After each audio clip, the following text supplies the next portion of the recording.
സത്യം ചെയ്യും.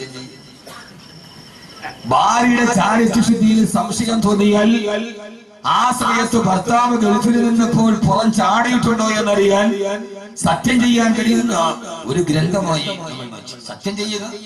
മലബാറിൽ ഒരു വലിയ മക്ബറയുണ്ട്, അവിടെ സത്യം ചെയ്യാൻ ആളുകൾ പോകാറുണ്ട്. അവിടെ പോയി സത്യം ചെയ്താൽ ഉറപ്പാണെന്നാണ് നാട്ടുകാരുടെ വിശ്വാസം. ഒരാളൊരു വലിയ കള്ള കച്ചവടം നടത്തി അവരോട് പറഞ്ഞു, പിറ്റേ ദിവസം നമുക്ക് മക്ബറയിൽ പോയി നീ സത്യം ചെയ്യണം, നീ പറഞ്ഞ സത്യമാണ്. ഇയാൾ എന്ത് ചെയ്തെന്നറിയോ? പിറ്റേ ദിവസം സത്യം ചെയ്യണം ആളുകളുടെ മുമ്പിൽ വെച്ച്. തലേ ദിവസം അവിടെ പോയിട്ട് പറഞ്ഞു അസ്സലാമു അലൈക്കും, മക്ബറയിൽ ചെന്നിട്ട് നാളെ ഞാൻ വന്നിട്ടൊരു സത്യം ചെയ്യും. അത് തെറ്റാ.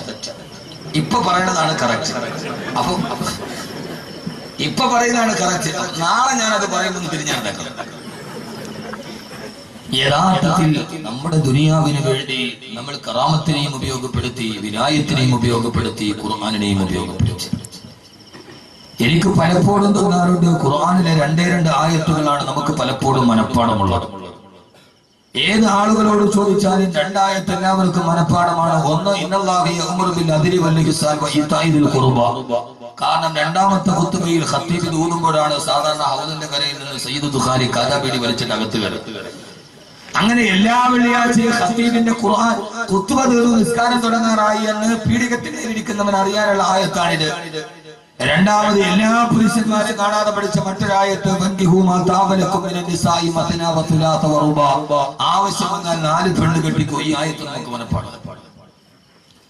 ഇതിന്റെ അപ്പുറത്തേക്ക് അള്ളാഹുവിന്റെ വിശുദ്ധമായ ഖുർആൻ പരമാണു മുതൽ പരലോകം വരെ, ആറ്റം മുതൽ ആഖിറം വരെ ലോകത്തോട്ട് പറഞ്ഞു കൊടുത്ത അള്ളാഹുവിന്റെ വിശുദ്ധമായ ഖുർആനിന്റെ ആശയ ആവിഷ്കാരത്തിലൂടെ ഇറങ്ങി നടക്കാൻ നമുക്ക് കഴിയാത്തതാണ്. ജീവിതത്തെ തന്നെ തിരിച്ചറിയാൻ നമുക്ക് കഴിയാതെ പോയത്.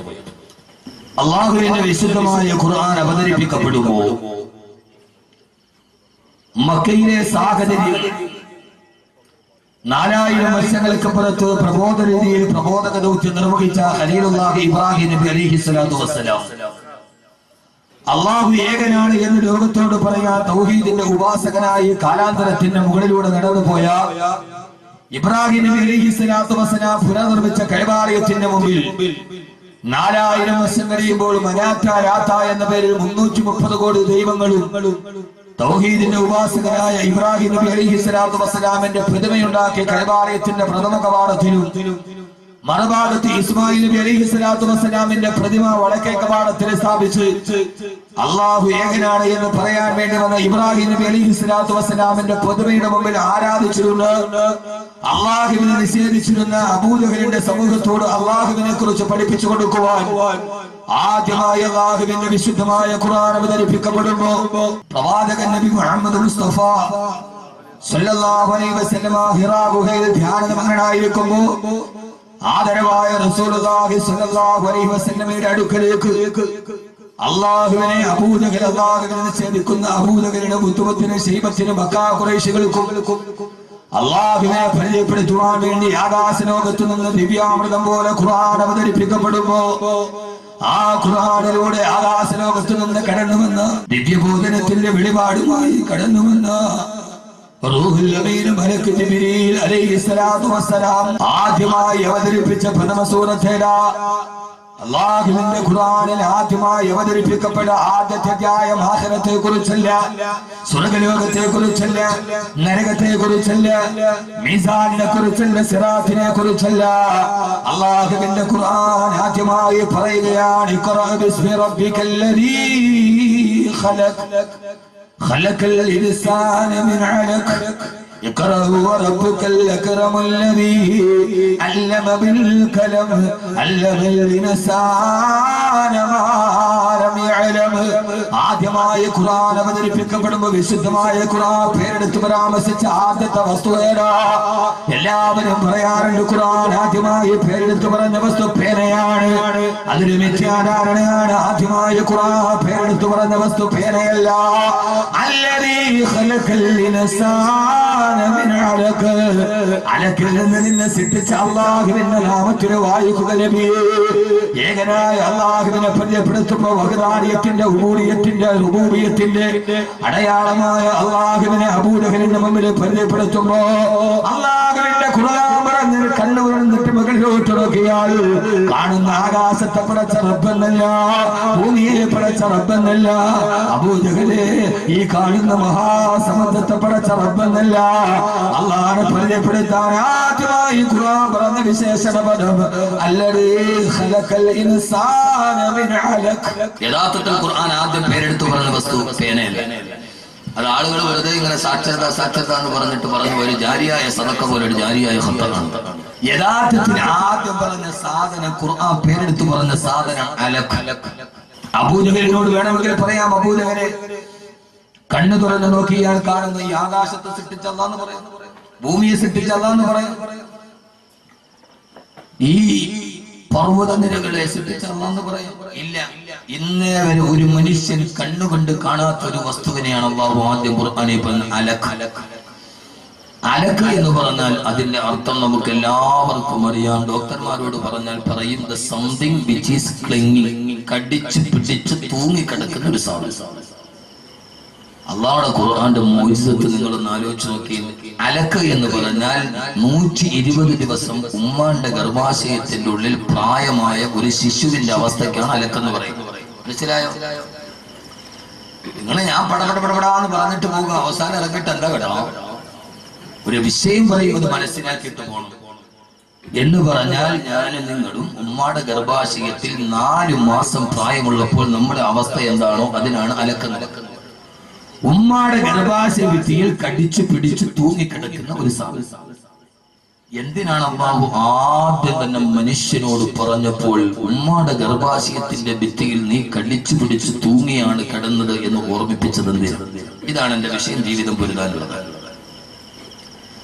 ഉമ്മാടെ ഗർഭാശയത്തിൽ 4 മാസം പ്രായമുള്ളപ്പോ അല്ലാഹു ആദ്യം തന്നെ പറഞ്ഞത് നീ ഗർഭാശയ ഭിത്തിയിൽ കടിച്ചു പിടിച്ചു തൂങ്ങിക്കിടന്നവനാ. കാരണം മനുഷ്യ ശരീരത്തിന്റെ അവസ്ഥ ഏത് സാധനം അകത്തോട്ടിട്ടാലും അത് പെട്ടെന്ന് പുറത്തോട്ട് തള്ളും. ഭക്ഷണം കഴിച്ചാൽ ഒരു സാധനവും അകത്തു കിടക്കാൻ മനുഷ്യന്റെ ശരീരം സമ്മതിക്കില്ല. ഭക്ഷണം കഴിച്ചാൽ കാഷ്ടമായിട്ട് വെളിയിൽ തള്ളും, വെള്ളം കുടിച്ചാൽ മൂത്രമായിട്ട് വെളിയിൽ പോകും.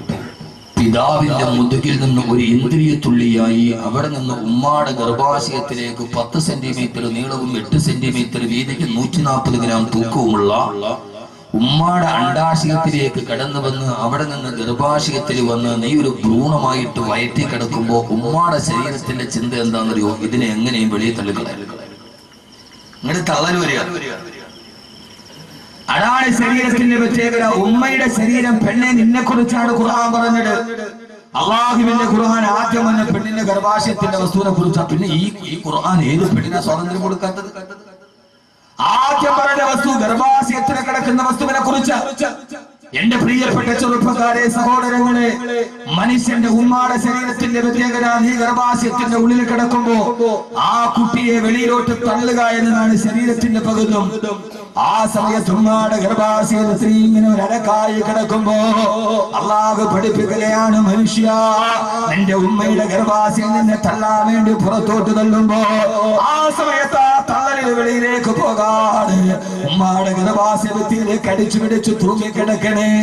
ഇവിടെ നിന്ന് അങ്ങോട്ട് തള്ളുമ്പോ ആ സമയത്ത് പോകാൻ മെനക്കെടാതെ ഗർഭാശയത്തിലേക്ക് അടിച്ചു പിടിച്ചു തൂങ്ങിക്കിടക്കുക. എന്റെ പ്രിയപ്പെട്ട സഹോദരങ്ങളെ, ജീവിതം പുരുതാനുള്ളതാണ്.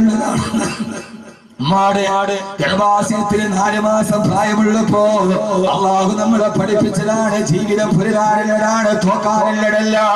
ജീവിതം പരാജയപ്പെടാനുള്ളതല്ല, നിരാശ ബാധിക്കാനുള്ളതല്ല, ഏതെങ്കിലും ഒരു കയറിൽ പോയി അവസാനിക്കാനുള്ളതല്ല ജീവിതം.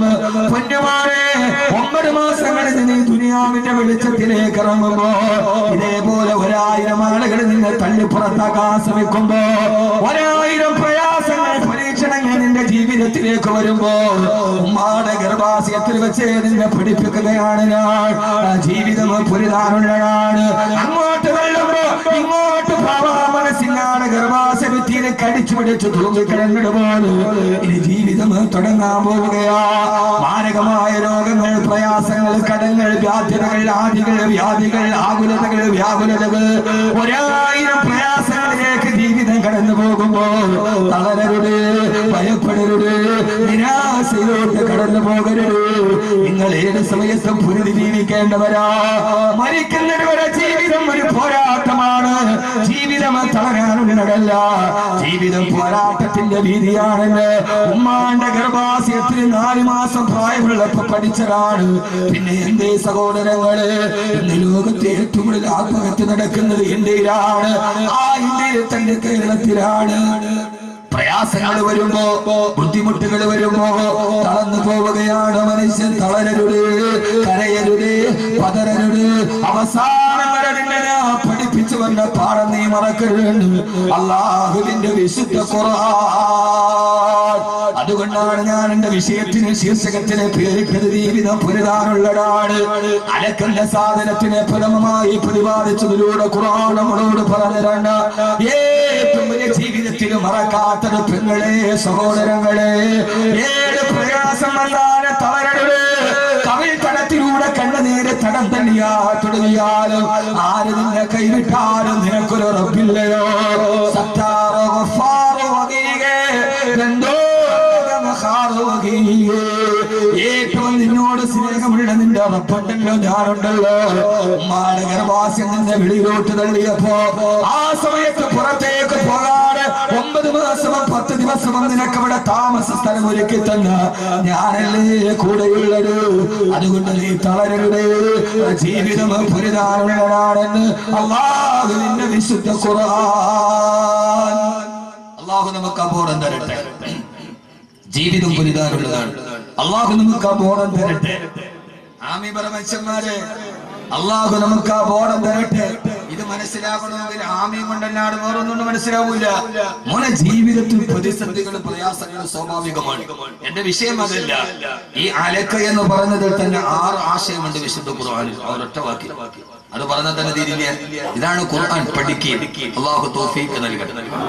ഖുർആൻ പഠിക്കുകയും, അതുകൊണ്ടാണ് ലോകത്തിലെ ഏറ്റവും നല്ലവർ ഖുർആൻ പഠിക്കുകയും പഠിപ്പിക്കുകയും ചെയ്യുന്നവരാണ് ഹബീബായ നബി മുഹമ്മദ് മുസ്തഫ സല്ലല്ലാഹു അലൈഹി വസല്ലം. ലഹാ മആനിൻ കമൗജിൽ ബഹരി ഫീ മദദി വഫൗക ജൗഹരിഹി ഫിൽ ഹുസ്നി വൽ ഖിയാമ. ഈ ഖുർആൻ ഒരാശയം പറഞ്ഞാൽ അതിന്റെ ഉള്ളിൽ 10 ആശയം വേറെ ഉണ്ടാവും. അതാണ് ഖുർആൻ. പോരാടുക. പ്രതിസന്ധികൾക്കെതിരെ, പ്രയാസങ്ങൾക്കെതിരെ, രോഗങ്ങൾക്കെതിരെ, കടങ്ങൾക്കെതിരെ, ബാധ്യതകൾക്കെതിരെ, മക്കൾക്കെതിരെ, ഭർത്താവിനെതിരെ, ഭാര്യക്കെതിരെ, വിരുദ്ധ സ്വഭാവത്തിനെതിരെ തളരാൻ പാടില്ല. പക്ഷെ എന്റെ വിഷയം അവിടെയാണ്. അള്ളാഹു നമുക്ക് എല്ലാ കഷ്ടപ്പാടുകളും മാറ്റി തരട്ടെ. ഇനി ഇവിടെ ഇപ്പൊ ഇത്തിരി കഷ്ടപ്പാടുണ്ടായാലും കുഴപ്പമില്ല എന്നാണ്. ആഖിറത്തിൽ അള്ളാഹു അത് ഇല്ലാതാക്കി തരട്ടെ.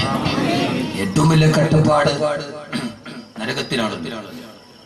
ഈ ഇവിടത്തെ വീട്ടിലത്തെ പ്രശ്നം ഉണ്ടെങ്കിലും കുഴപ്പമില്ല. അബ്ദുറഹ്മാൻ ബിൻ ഔഫ് റളിയല്ലാഹു അൻഹു വീട്ടിൽ പോയപ്പോ സഹാബത്ത് ചോദിച്ചു, ഇരിക്കാൻ ഒരു കസേര പോലും ഇല്ല. അപ്പോ ചോദിച്ചു, ഇരിക്കാൻ ഒരു കസേരയെങ്കിലും ഇട്ടുകൂടെ ഈ വീട്ടിലെന്ന്.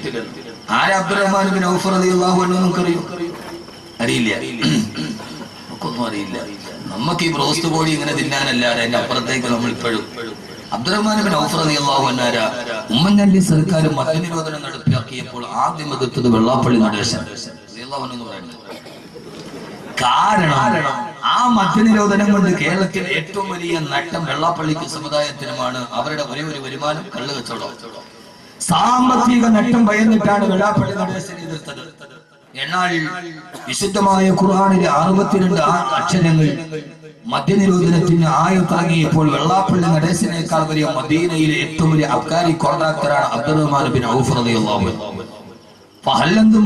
കള്ളുകൊടി നിർത്താറായില്ലെന്ന് ചോദിച്ചപ്പോൾ തന്റെ ഗോഡൌണിൽ സൂക്ഷിച്ചിരുന്ന മദ്യത്തിന്റെ ബാരൽ മുഴുവനും മദീനയുടെ അങ്ങാടിയിലൂടെ ഒഴുക്കി വിട്ടിട്ട്, നബി, എന്റെ സാമ്പത്തിക നഷ്ടം എനിക്ക് പ്രശ്നമല്ല, എന്തൊക്കെയായ റസൂലുള്ളാഹി അല്ലാഹു നിർത്താൻ പറഞ്ഞ ഞാൻ നിർത്തി നബി എന്ന് പറഞ്ഞ ആളാണ്.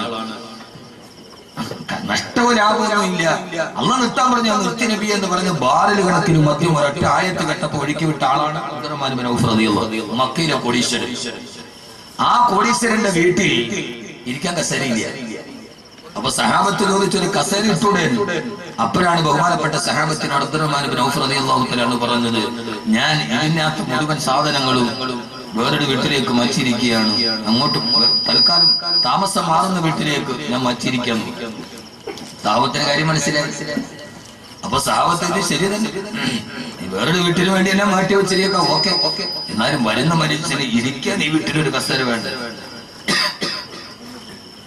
അപ്പൊ അബ്ദുറഹ്മാൻ ഇബ്നു ഔഫ് റളിയല്ലാഹു തആല പറഞ്ഞു, ഞാൻ കസേര വാങ്ങിക്കാൻ വേണ്ടി അങ്ങാടിയിലേക്ക് പോയതാണ്. അപ്പോഴാണ് ഈ വീടിന്റെ ഉടമസ്ഥൻ എന്നോട് പറഞ്ഞത്, ഉടനെ തന്നെ ഈ വീട്ടിൽ നിന്ന് നിന്നെ പുറത്താക്കും. സാബത്ത് ചോദിച്ചു, ആരാ വീട്ടുടമസ്ഥൻ? അങ്ങനെ പറഞ്ഞിട്ട്, അല്ല, ഇവിടെ ഇരിക്കാനൊരു കസേര വാങ്ങിക്കാൻ അങ്ങാടിയിലേക്ക് പോയപ്പോഴാണ് എതിരെ മയ്യത്ത് വഹിച്ചുകൊണ്ട് ഒരു പോക്ക് പോണത് കണ്ടത്. അപ്പൊ എനിക്ക് മനസ്സിലായി അടുത്തത് ഞാനാണ്, എന്നെ ഈ വീട്ടിൽ നടക്കുന്നത്. അതുകൊണ്ടാണ് ഞാൻ വാങ്ങിക്കാത്തത് എന്ന് പറഞ്ഞു അബ്ദുറഹ്മാൻ ഇബ്നു ഔഫ് റളിയല്ലാഹു തആല. കാരണം ഏറ്റവും നല്ല വീട്. അപ്പോ പറഞ്ഞു, ഞാൻ ഈ സാധനമൊക്കെ വേറൊരു വീട്ടിലേക്ക് മാറ്റിയിരിക്കും. അതേത് വീട്? ഇന്നൽ ആഖിറത ഹിയ ദാറുൽ ഖറാർ. സ്വർഗത്തിലെ വീട്ടിലേക്ക് ഞാൻ മാറ്റിയിരിക്കും. ഇവിടെ ഒരു ദുഃഖമുണ്ടായാലും ഏറ്റവും വലിയ ദുഃഖം നരകത്തിനാണല്ലോ. ഞാൻ പുറകെ പറയാം, അള്ളാഹു ആ ദുഃഖം മാറ്റി തരട്ടെ. ആമീൻ പറ. മനസ്സിലായി? നമുക്കെന്ത് നരകം, നമുക്കെന്ത് സ്വർഗം? നമുക്ക് നരകമൊന്നും നമുക്കില്ലല്ലോ.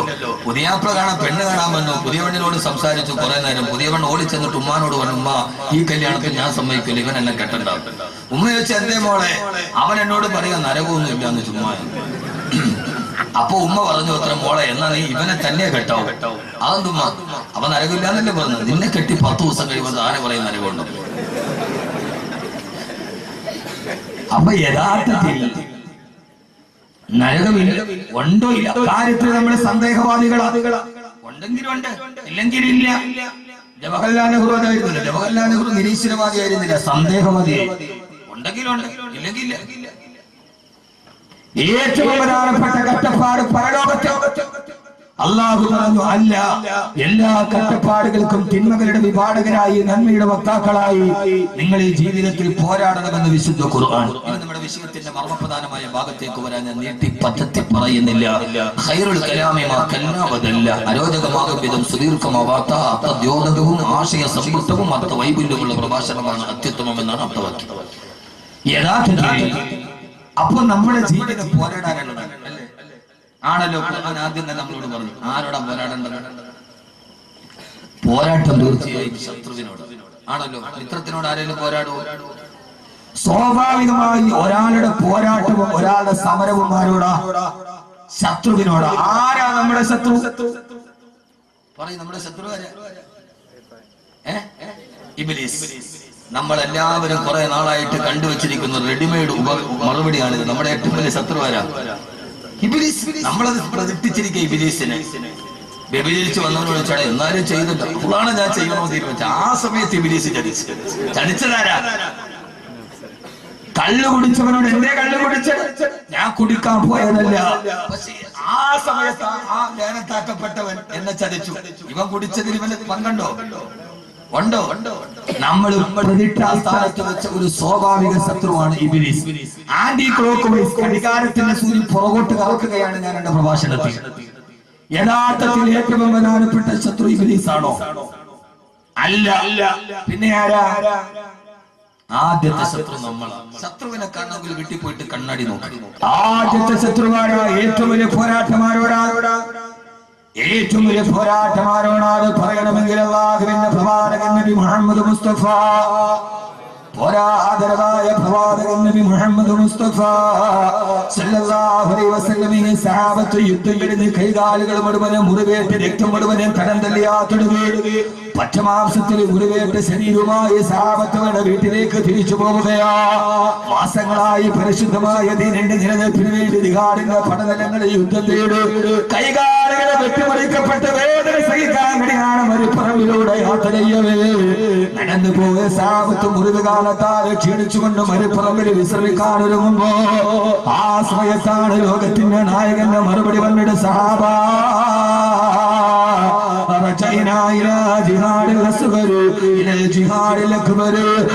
ഏറ്റവും ചെറിയ യുദ്ധ പോരാട്ടം കഴിഞ്ഞിട്ട് ഏറ്റവും വലിയ പോരാട്ടത്തിലേക്ക് നമ്മൾ കടന്നു പോവുകയാ. സാബത്ത് അത്ഭുതപ്പെട്ടു പോയി. അങ്ങാണ് തിരുവൂടല്. ഏറ്റവും ചെറിയ യുദ്ധത്തിന് ശേഷം നമ്മളൊരു വലിയ യുദ്ധത്തിലേക്ക് തിരിച്ചു പോവുകയാണ് സഹാബ. കൈകാലുകൾ വെട്ടിമുറിക്കപ്പെട്ട ഘോര യുദ്ധത്തിന് ശേഷം വീട്ടിലേക്ക് തിരിച്ചു പോകവേ ഇതേവരെ നടന്ന ധർമ്മസമരം ഏറ്റവും ചെറുതാണെന്ന് തങ്ങളോട് നിസ്സാരപ്പെടുത്തിയ അല്ലാഹുവിന്റെ റസൂലിനോട് സഹാബത്തിനോട് യാ റസൂലല്ലാഹ് വൽ ജിഹാദുൽ അക്ബറു യാ റസൂലല്ലാഹ്. ഏറ്റവും വലിയ പോരാട്ടം ഏതാണ് നബിയേ? ആ സമയത്താണ് റസൂൽ ലോകത്തോട് പറഞ്ഞത്, നമ്മളാരും വായ്ത്താരി കൊണ്ട് പ്രതിഷ്ഠിക്കപ്പെട്ടവർ യഥാർത്ഥ ശത്രുക്കളല്ല. യഥാർത്ഥ ശത്രുവാരാ?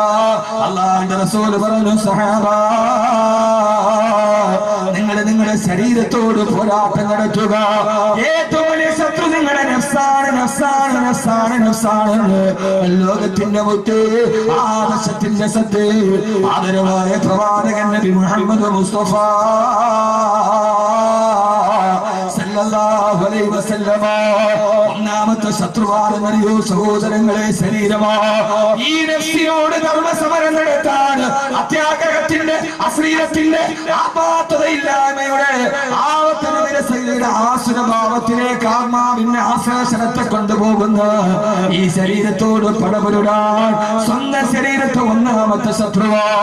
ഇൻഷാ അല്ലാഹ് ഖുർആൻ 3 ശത്രുവിനെയാണ് നമ്മോട് പറയുക. അതിലാദ്യമായി ഖുർആൻ നിന്റെ ശരീരമാണ്, നിന്റെ ശരീരമാണ്. അല്ലാഹു ഇഷ്ടപ്പെടാത്ത മാർഗത്തിലേക്ക് നിന്റെ മോഹങ്ങളെ വലിച്ചു കൊണ്ടുപോകുന്ന, പടച്ചറപ്പിൽ ഇഷ്ടപ്പെടാത്ത മാർഗത്തിലേക്ക് തിരിച്ചു കൊണ്ടുപോകുന്ന ഈ ശരീരത്തെ ഏത് സമയത്ത് നീ പോരാട്ടത്തിലൂടെ കീഴ്പ്പെടുത്തുന്നുവോ, അതുകൊണ്ടാണല്ലോ സഹോദരങ്ങളെ, അതുകൊണ്ടാണല്ലോ ആദരവായ പ്രവാചകൻ നബി മുഹമ്മദ് മുസ്തഫ സല്ലല്ലാഹു അലൈഹി വസല്ലമ ശരീരത്തെയാണ് നിയന്ത്രിക്കേണ്ടതെന്ന വിശുദ്ധമായ ഖുർആന്റെ ഏറ്റവും വലിയ ആയത്തിറങ്ങിയത് ആരുടെ പേരിലാ? ബഹുമാനപ്പെട്ട അബൂബക്കർ സിദ്ദീഖ് റളിയല്ലാഹു അൻഹു. എല്ലാ ദിവസവും അബൂബക്കർ റളിയല്ലാഹു അൻഹുവിന് ഭക്ഷണം കൊണ്ടുപോയി കൊടുക്കുന്ന ഒരു സേവകനുണ്ട്. എല്ലാ ദിവസവും ഭക്ഷണം കൊണ്ടുപോയി കൊടുക്കാറുണ്ട്. ഒരു ദിവസം അബൂബക്കർ റളിയല്ലാഹു അൻഹുവിന് വല്ലാത്ത വിശപ്പാണ്. ഭക്ഷണവുമായി വരുന്ന സേവകനെ കാണുന്നില്ല. വല്ലാത്ത വിശപ്പിന്റെ വിളിയിൽ ഇങ്ങനെ ഇരിക്കവേ സേവകൻ വന്ന് 2 കാരക്ക കൊടുത്തു. ഏത് സമയത്ത് കാരക്ക കൊടുത്താണ് ചോദിക്കും, ഇത് എവിടെ നിന്ന് കിട്ടി, ആര് തന്നത്, ഹലാലാണോ ഹറാമാണോ? ചോദിക്കാതെ കഴിക്കാറില്ല അബൂബക്കർ റളിയല്ലാഹു തആല അൻഹു. ആ സമയത്ത് വിശപ്പിന്റെ കാഠിന്യം കൊണ്ട് 2 കാരക്ക കടിച്ചു. സേവകൻ ചോദിച്ചു, അമീറുൽ മുഅ്മിനീൻ, ഏത് സമയത്ത് ഭക്ഷണം നിന്നാലും ഇത് എവിടെ നിന്നാണ്, ഹലാലാണോ ഹറാമാണോ എന്ന് താങ്കൾ ചോദിക്കാറുണ്ട്. ഇപ്പൊ മാത്രം ചോദിച്ചില്ലല്ലോ. അവസരത്തിൽ അബൂബക്കർ റളിയല്ലാഹു തആല ഞെട്ടിപ്പോയി. അല്ലാഹുവേ, വിശപ്പിന്റെ കാഠിന്യം കൊണ്ട് അറിയാതെ തിന്നുപോയതാണ്. സേവകായി എവിടെ നിന്നാണ് നിനക്ക് കിട്ടിയത്? സേവകന്റെ മറുപടി, ഇന്നത്തെ ദിവസം നിങ്ങൾക്ക് ഭക്ഷണം എടുക്കാനൊരു ദീർഘം എന്റെ കയ്യിൽ കിട്ടിയില്ല. അങ്ങനെ ഞാൻ പല സ്ഥലത്തോടെയും മലഞ്ഞു നടന്നിട്ടൊരു ദീർഘം കിട്ടാണ്. അവസാനം നിരാശയോടെ തിരിച്ചു വരവേണ്ട മനസ്സിലെനിക്കൊരു ചിന്തയുണ്ടായി. ഇസ്ലാമിലേക്ക് വരുന്നതിന് മുമ്പ് ഞാൻ കഅബാലയത്തിന്റെ പൂജാരിയായിരുന്നു. അന്ന് ആളുകൾ വിഗ്രഹത്തിന് നേർച്ചയായി കൊണ്ടുവരുന്ന കാണിക്കയിടുന്ന ദീർഘമകളുണ്ട്. ആ ദീർഘമകളെ പലപ്പോഴും ചില ദീർഘമകൾ എടുത്തിട്ട് മോട്ടിച്ചിട്ട് ഞാൻ എന്റെ സഞ്ചിയിലിടാറുണ്ട്. ആ പണയ സഞ്ചി പോയി ഞാൻ നോക്കിയപ്പോ ആ സഞ്ചിയിൽ എന്റെ ദീർഘം കിടക്കുന്നുണ്ട്. ആ ദീർഘം കൊണ്ടാണ് നിങ്ങൾക്ക് കാരക്ക വാങ്ങിച്ച് തന്നതെന്ന് പറഞ്ഞപ്പോ അബൂബക്കർ റളിയല്ലാഹു തആല ചിന്തിച്ചു പോയി. അല്ലാഹുവേ, അല്ലാഹുവേ, ഒന്നാമത്തെ കാര്യം ഇത് ശിർക്കിന്റെ പൈസയാണ്. രണ്ടാമത്തേത് ഈ ചെയ്തതാണെങ്കിലോ ഹറാമാണ്. അബൂബക്കർ റളിയല്ലാഹു തആല ഞെട്ടിത്തെറിച്ചു പോയി. പടച്ച റബ്ബേ, എന്റെ ആമാശയത്തിന്റെ ഉള്ളിലേക്ക് ഒരു ഹറാമ് കടന്നു എന്നറിഞ്ഞപ്പോ ലോകചരിത്രത്തിന്റെ നിസ്തുലമായ ചരിത്രം പിറന്നത്. ലോകത്തൊരാൾക്ക് സാധിക്കാൻ പറ്റാത്ത വിപ്ലവം നടന്നത്. തന്റെ വിരലുകളെ തൊണ്ടക്കുടിയിലോട്ട് കുത്തിയിറക്കിയിട്ട് ആമാശയത്തിന്റെ ഉള്ളിലുള്ളത് മുഴുവനും വെളിയിലോട്ട് തള്ളിച്ചു. അവസാനം ഒന്നും ചന്തിക്കാണില്ലാതെ രക്തം കത്തിച്ചുകൊണ്ട് അബൂബക്കർ റളിയല്ലാഹു തആല താഴെയിരുന്നുണ്ട്. അല്ലാഹുവിനോട് പറഞ്ഞു, അല്ലാഹുവേ,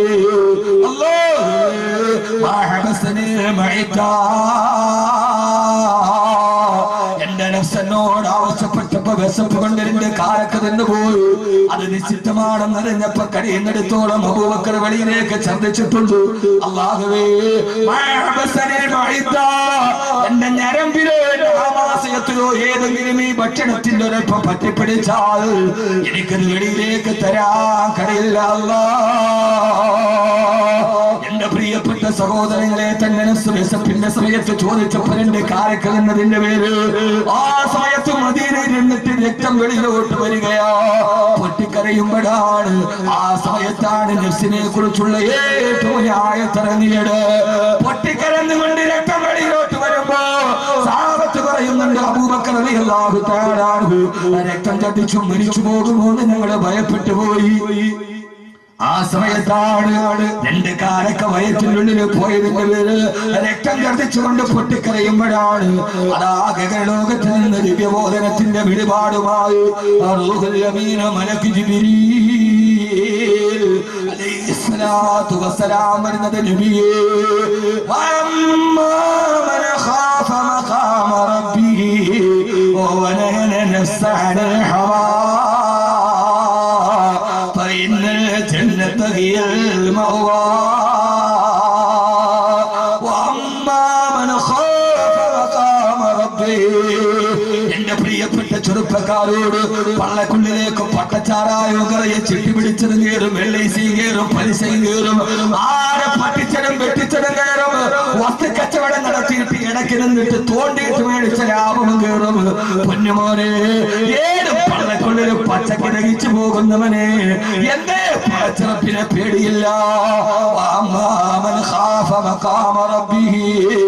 ഏകനായ പടച്ചിറപ്പിന്റെ മുമ്പിൽ നിൽക്കണമെന്നുള്ള പേടി വന്നാൽ അതുകൊണ്ടാണല്ലോ സുബഹി നമസ്കാരത്തിന് ഇമാമത്ത് നിൽക്കുമ്പോ ഇമാമ പൊട്ടിക്കരഞ്ഞിട്ട് ബോധം കെട്ടി താഴെ വീണത്. ഒരേ ഒരായത്തോടിയപ്പോ ഒരു സൂറത്തോടിയില്ല, യാസീനോഹിയില്ല. സുബഹി നമസ്കാരത്തിന് ഇമാമത്ത് നിൽക്കുകയാണ്, ഒരൊറ്റായത്തോടിയപ്പോ ബോധരഹിതനായി പേടിച്ച് വിറച്ച് താഴെ പോയി. ഏഴായത്തെന്നറിയോ? യൗമ യഖൂമുൻ നാസു ലിറബ്ബിൽ ആലമീൻ. യൗമ യഖൂമുൻ നാസു ലിറബ്ബിൽ ആലമീൻ. പരലോകത്ത് പടച്ചറപ്പിന്റെ മുമ്പിൽ നിൽക്കുന്ന ദിവസം. രണ്ടാമതൊരായത്തോടിയില്ല, പരലോകം പറഞ്ഞില്ല, ഹിസാബ് പറഞ്ഞില്ല, സിറാത്ത് പറഞ്ഞില്ല, നരകം പറഞ്ഞില്ല. പടച്ചറപ്പിന്റെ മുമ്പിൽ കൈ കെട്ടിയിട്ട് നിൽക്കുന്ന ദിവസം ബോധം കെട്ട് താഴെ വീണു ഇമാം. ആരാ ഇമാം എന്നറിയോ? ആ ഇമാമാണ് ബഹുമാനപ്പെട്ട അബ്ദുല്ലാഹി ഇബ്നു ഉമർ റളിയല്ലാഹു തആല അൻഹു. നാളെ പടച്ചറപ്പിന്റെ മുമ്പിൽ നിൽക്കണമെന്ന ബോധമില്ല, സിറാത്തിന് നടക്കണമെന്നുള്ള ബോധമില്ല. ഏഴും മാറി വലിച്ചു തിന്നുമ്പോ പടച്ചറപ്പിന്റെ മുമ്പിൽ നിൽക്കുന്ന ദിവസത്തെ ഭയപ്പെടുകയും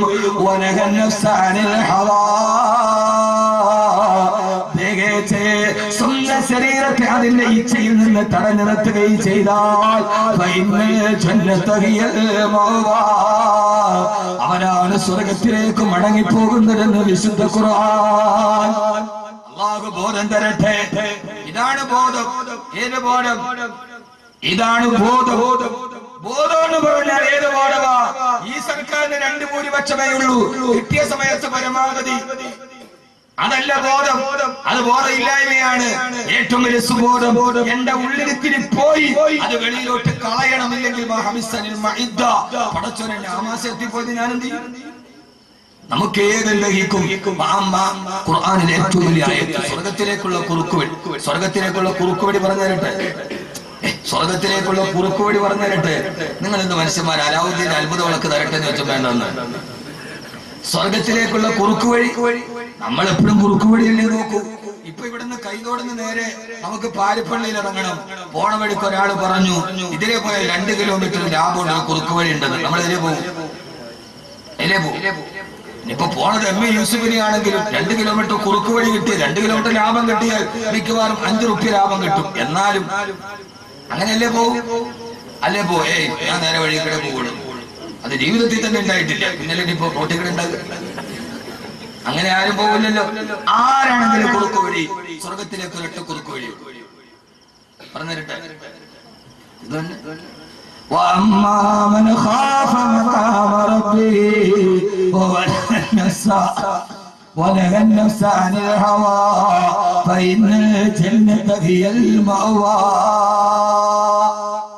ശരീരത്തെ പിടിച്ചെടുത്ത് ആദ്യത്തെ പോരാട്ടം ശരീരത്തിനോട്. ആദ്യത്തെ പോരാട്ടം എല്ലാ ജനുവരി മാസം തണുപ്പ്, എന്റെ ചുമ ഇതുവരെ മാറിയിട്ടില്ല. എന്നാലും ഞാൻ എന്റെ സദസ്സിനോട് നീതി പുലർത്തി. വല്ലപ്പോഴൊക്കെ വന്നിട്ട് നമ്മളോട് എനിക്ക് വയ്യ, ചുമയാ, കഫ എന്നൊക്കെ പറഞ്ഞാൽ ആളുകൾക്ക് ഉണ്ടാകുന്നൊരു വിഷമമുണ്ടല്ലോ. അതുകൊണ്ട് ഞാൻ അതും മറക്കുകയാണ്. ഒന്നാമത്തെ പോരാട്ടം 3 ശത്രുവിനെയാണ് ഖുർആൻ പറഞ്ഞത്. 3 പറയുമ്പോൾ നമ്മുടെ വിഷയം തീരും. ഇത് ആര് പറഞ്ഞ ശത്രുവ? യഥാർത്ഥത്തിൽ നരേന്ദ്രമോദി നമ്മുടെ ശത്രു എന്ന് കേട്ടോ. നമ്മുടെ യഥാർത്ഥ ശത്രു നരേന്ദ്രമോദിയാണ്. എന്താ മനുഷ്യന്മാരങ്ങൾ ചിന്തിക്കുന്നത്? അങ്ങനെ എനിക്ക് തോന്നുന്നുണ്ടോ?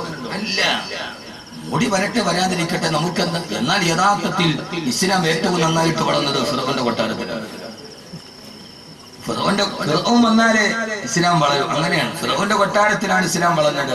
മൂസയാന്ന് പറഞ്ഞിട്ട് 1000 പേരെ കൊല്ലുമ്പോ ഫിറഔന്റെ താടി പിടിച്ചിട്ട് വലിക്കുമ്പോ ഫിറഔന്റെ കൊട്ടാരത്തിലാണ് മൂസ വളർന്നത് അലൈഹിസ്സലാത്തു വസ്സലാം. അങ്ങനെയാണ് ഇസ്ലാമിന്റെ ചരിത്രം. ഒരിടത്തും വളർന്നിട്ടില്ല.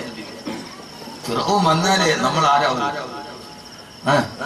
മൂസയാണ്. ഇപ്പൊ കേന്ദ്രമെങ്ങാനും മുസ്ലിം ലീഗ് ഭരിച്ചാൽ നമുക്ക് ഈമാൻ ഉണ്ടാവും.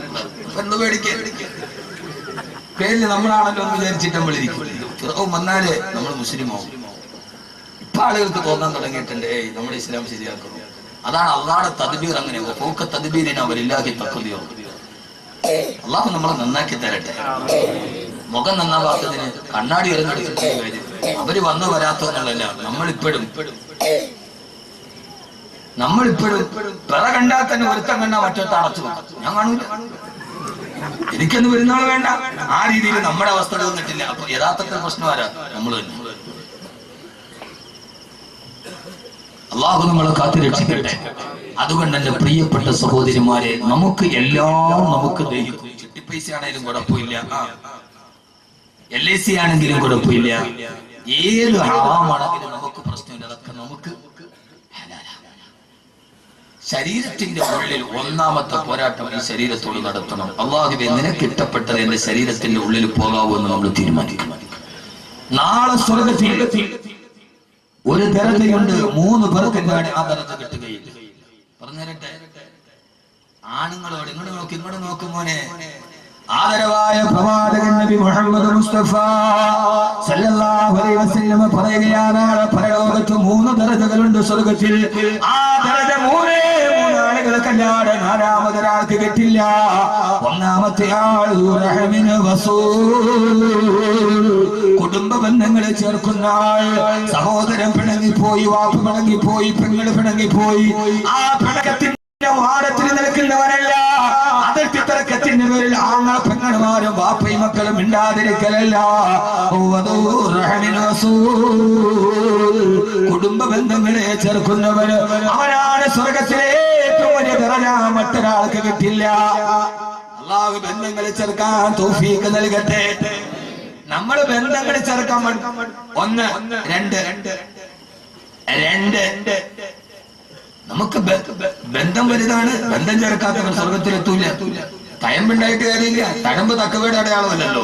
തഴമ്പ് പാർക്കില്ലാത്തത് നമ്മുടെ നാട്ടിൽ ബാംഗ്ലൂരിൽ നിന്ന് ഒരുമാതിരി പാവുണ്ടോ എന്ന് പള്ളിയിൽ ഇട്ടിട്ടുണ്ട്. ഒരു 27 അവന് പോയ പിറ്റേ ദിവസം തഴമ്പ് ഉറപ്പാണ്. അത് അതിന്റെ അടയാളമല്ല. ഹൃദയബന്ധം ചേർക്കുക, കുടുംബ ബന്ധം ചേർക്കുക. രണ്ടാമത്തെ അല്ലാഹുവിന്റെ പ്രവാചകൻ നബി മുഹമ്മദ് മുസ്തഫ സല്ലല്ലാഹു അലൈഹി വസല്ലം പറയുകയാ, കേൾക്കാനൊക്കെ ഓരോരുത്തരോടും രാവിലെ മുതൽ വൈകുന്നേരം വരെ അങ്ങാടി കടയിൽ പോയി പാറക്കോറിൽ പോയിട്ട് കരിങ്കല്ല് ചുമന്നിട്ട് വൈകുന്നേരം ഭാര്യ മക്കൾക്ക് ചോറ് കൊടുക്കുന്നവരെ, അങ്ങനെ പനവൂര് പോയിട്ട് ചപ്പത്തിച്ചാള എടുത്തുകൊണ്ടുവന്ന് തലയിൽ ചുമന്നിട്ട് വൈകുന്നേരം വരെ അധ്വാനിക്കുന്നവരെ അല്ലാഹുവിന്റെ റസൂൽ പറയാനാണ്, പരലോകത്ത് ചെല്ലുമ്പോ ഒരു പ്രതിഫലം നിനക്കുള്ളത് മറ്റൊരാൾക്ക് കിട്ടില്ല. അതാരെന്നറിയോ?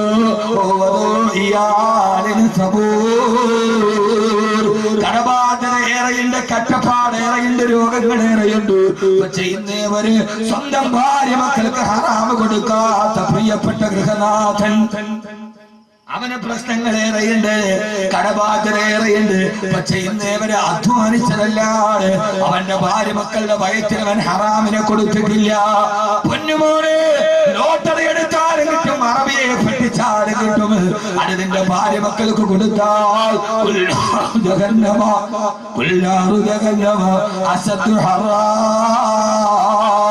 കത്തിക്കാളുന്ന നരകത്തെ നീ എന്തുകൊണ്ട് ഭയക്കുന്നില്ലെന്ന് വിശുദ്ധ ഖുർആൻ. അതുകൊണ്ട് തന്റെ ശരീരത്തിന്റെ മോഹത്തിന്റെ പുറകെ പോകരുത്. രണ്ടാമത്തെ ആൾ തന്റെ ഭാര്യക്കും മക്കൾക്കും ഒരു ഹറാമും അള്ളാഹു നമ്മളോട് എത്തിക്കട്ടെ. മോനെ വലിയ ഇബാദത്തൊക്കെ കുറവാണെങ്കിലും ജീവിതത്തിൽ ചില മൂല്യങ്ങളുണ്ട്. ആ മൂല്യങ്ങൾ പിടിച്ചാൽ സ്വർഗത്തിലെത്താൻ വലിയ ബുദ്ധിമുട്ടൊന്നുമില്ല. നമ്മുടെ ശരീരത്തിന്റെ പകുതി ഉടനെ സ്വർഗത്തിലെത്തിക്കാൻ ഒരു വഴിയാൻ പറഞ്ഞത് അതരട്ടെ. ഈ സാധനത്തെ സൂക്ഷിച്ചാൽ മതി. ഇത് നോക്കുമ്പോണ്ടെങ്കിൽ ഇത് സൂക്ഷിച്ചാൽ നമ്മുടെ ഉടലിന്റെ പകുതി സ്വർഗത്തിൽ പോകും. ബാക്കി ഉടലിന്റെ പകുതി പിന്നെ നിസ്കാരം മുമ്പോട്ട് കൊണ്ടുപോകും. ഇനി പകുതി ഉടൽ കയറിയാൽ തന്നെ അതോടെ വെളിയിലാക്കുന്നത് ഈ സാധനമാണ്. ഇതിനെ അങ്ങോട്ട് സൂക്ഷിച്ചാൽ അതാ നബിതങ്ങൾ പറഞ്ഞത്, രണ്ട് കാര്യം എനിക്ക് ജാമ്യം തന്നാൽ നിങ്ങൾക്ക് ഞാൻ സ്വർഗത്തിന് ജാമ്യം നൽകും. ഒന്ന് നിങ്ങളുടെ നാക്ക്, മറ്റൊന്ന് നിങ്ങളുടെ മുഖ്യസ്ഥാനം. യഥാർത്ഥത്തിൽ എനിക്ക് തോന്നാറുണ്ട് ഈ ഹദീസുകൾ കേട്ടില്ല, രണ്ട് കാര്യത്തിൽ നിങ്ങൾ എനിക്ക് ജാമ്യം നൽകിയാൽ നിങ്ങൾക്ക് ഞാൻ സ്വർഗത്തിന് ജാമ്യം നൽകാൻ പരലോകത്ത്. ഒന്ന് നാക്ക്, രണ്ട് മുഖ്യസ്ഥാനം. നാക്ക് മുഖ്യസ്ഥാനം തമ്മിലുള്ള ബന്ധം എന്താ? രണ്ടവയവാണല്ലോ ലഭ്യങ്ങൾ. ഇത് തമ്മിലുള്ള ബന്ധം എന്താ? മനുഷ്യന്മാരെ ചിന്തിച്ചാലല്ലേ വല്ലതും കിട്ടൂ. ഈ ഹദീസ് മൊബൈൽ ഫോണിനെ കുറിച്ചിട്ടാണ്. ഈ ഹദീസ് നമുക്കെന്താ അങ്ങനെ ഹംല ചെയ്തുകൂടാ? ഇതിപ്പോ ബുഖാരിയിലോ മുസ്ലിമിലോ ഉണ്ടോ എന്ന് വെച്ചാൽ ഇല്ല. ഇത് മൊബൈൽ ഫോണിനെ കുറിച്ചിട്ടുള്ള ഹദീസാണ്. മിസ്കോള് വരിക, സംസാരിക്കുക, വരിക. 17 വയസ്സുകാരുണ്ടാവും, 35 വയസ്സായി പോകും. അതാണ് നാക്കും മുഖ്യസ്ഥാനവും തമ്മിലുള്ള അർത്ഥത്തിൽ. അങ്ങനെ ആവാമല്ലോ, പണ്ഡിതന്മാര് ധാരാളം അല്ലേ, അങ്ങനെ ആവാമല്ലോ. യഥാർത്ഥത്തിൽ അതിലൂടെ രണ്ട് കാര്യം. അതുകൊണ്ടാണ് അള്ളാഹു സ്വർഗത്തിലെത്തി അള്ളാഹു എത്തിച്ചു തരുമാറാകുന്നത്. മൂന്നാമത്തെ ആൾ നമ്മുടെ വിഷയമായിട്ട് ബന്ധമില്ല, പറയണു. മൂന്നാമത്തെ ആൾ അവന് നല്ല സമ്പത്തുള്ള സമയത്ത് നമ്മൾ അവന്റെ അടുക്കൽ പോയി അവൻ നമ്മളെ ആട്ടി ഓടിച്ചു. പിന്നീട് അവൻ പാപ്പരായി, ആ സമ്പത്ത് നമ്മുടെ കയ്യിൽ വന്നു. അപ്പോൾ അങ്ങോട്ട് ചെന്നിട്ട് അവനെ സഹായിക്കുന്നു. അതെല്ലാവർക്കും പറ്റൂല. ഇതാണ് ഇസ്ലാമിന്റെ സൗന്ദര്യം. അവൻ അന്ന് എന്നെ ഓടിച്ചവനാണെന്നില്ല, അന്ന് അവൻ ഉണ്ട്, നമ്മൾ പോയപ്പോ അവൻ ആട്ടി ഓടിച്ചു. ഇപ്പോ നമ്മുടെ കയ്യിലുണ്ട്, അപ്പോ അവൻ ഗതികേടിലാണ്. അപ്പൊ അവൻ അങ്ങോട്ട് പോയിട്ട് കൊടുക്കും. സ്വർഗത്തിൽ ഈ ദർജ 3 പേർക്ക്.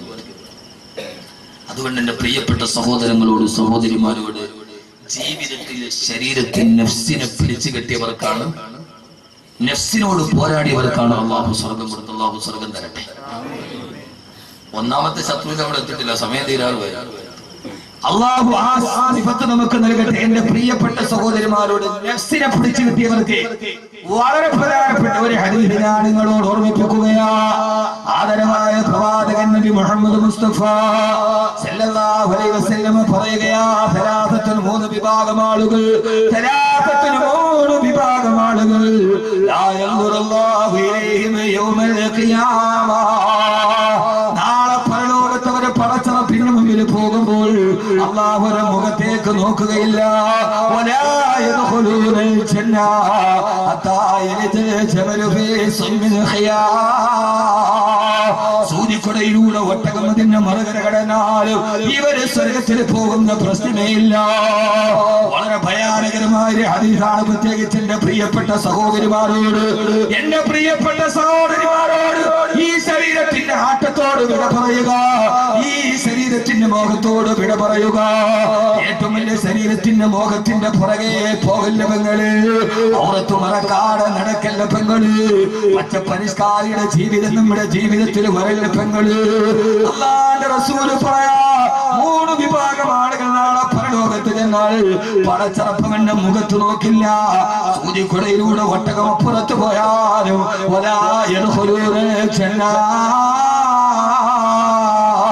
ഇവര് സ്വർഗത്തിൽ കടക്കുകയില്ല.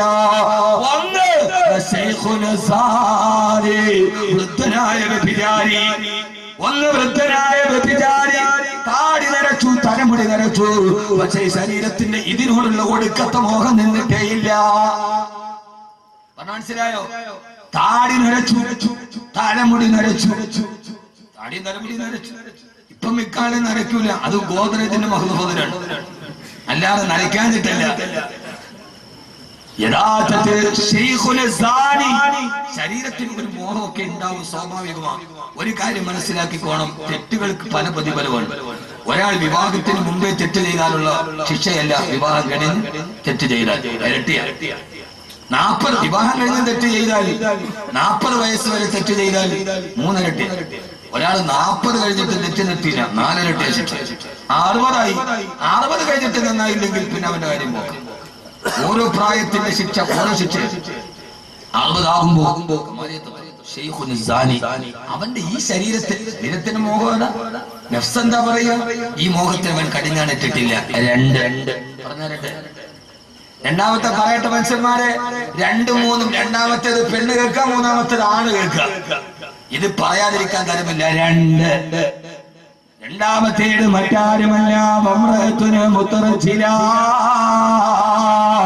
പുരുഷവേഷം ധരിച്ച പെണ്ണ്. പുരുഷവേഷം ധരിച്ച പെണ്ണ്. പുരുഷവേഷം ധരിച്ച പെണ്ണ് ഇന്ന് നിസ്കാരത്തടമ്പുള്ള ഹാദിയാരുടെയും നാട്ടുപ്രമാണിയുടെയും 17 തികഞ്ഞ പെൺമക്കള് കോളേജിൽ പോകുന്നത് ജീൻസ് ടീഷർട്ടും ഇട്ടിട്ടാ. യഥാർത്ഥത്തിൽ ഇത് പുരുഷന്റെ വേഷമാ. വാപ്പാക്ക് തഴമ്പിന് കുറവില്ല, വാപ്പാക്ക് ഏറ്റവും വലിയ പ്രതിപത്തിക്ക് കുറവില്ല. അവന്റെ പെൺമക്കള് ഇറച്ചിക്കടയിലെ പോത്തിന്റെ കാല് തൂക്കിയിട്ടത് മാതിരി ഇറച്ചി കച്ചവടത്തിന് പോകുന്ന പെൺമക്കൾ എന്റെ ഭാഷ കടുത്തു പോയാൽ നിങ്ങൾ പുറമനൊന്നുമാക്കണം. പണ്ടൊക്കെ മലബാറിൽ കണ്ണാറേ അവസ്ഥ നമ്മുടെ നാട്ടിലേക്ക് വരികയാ.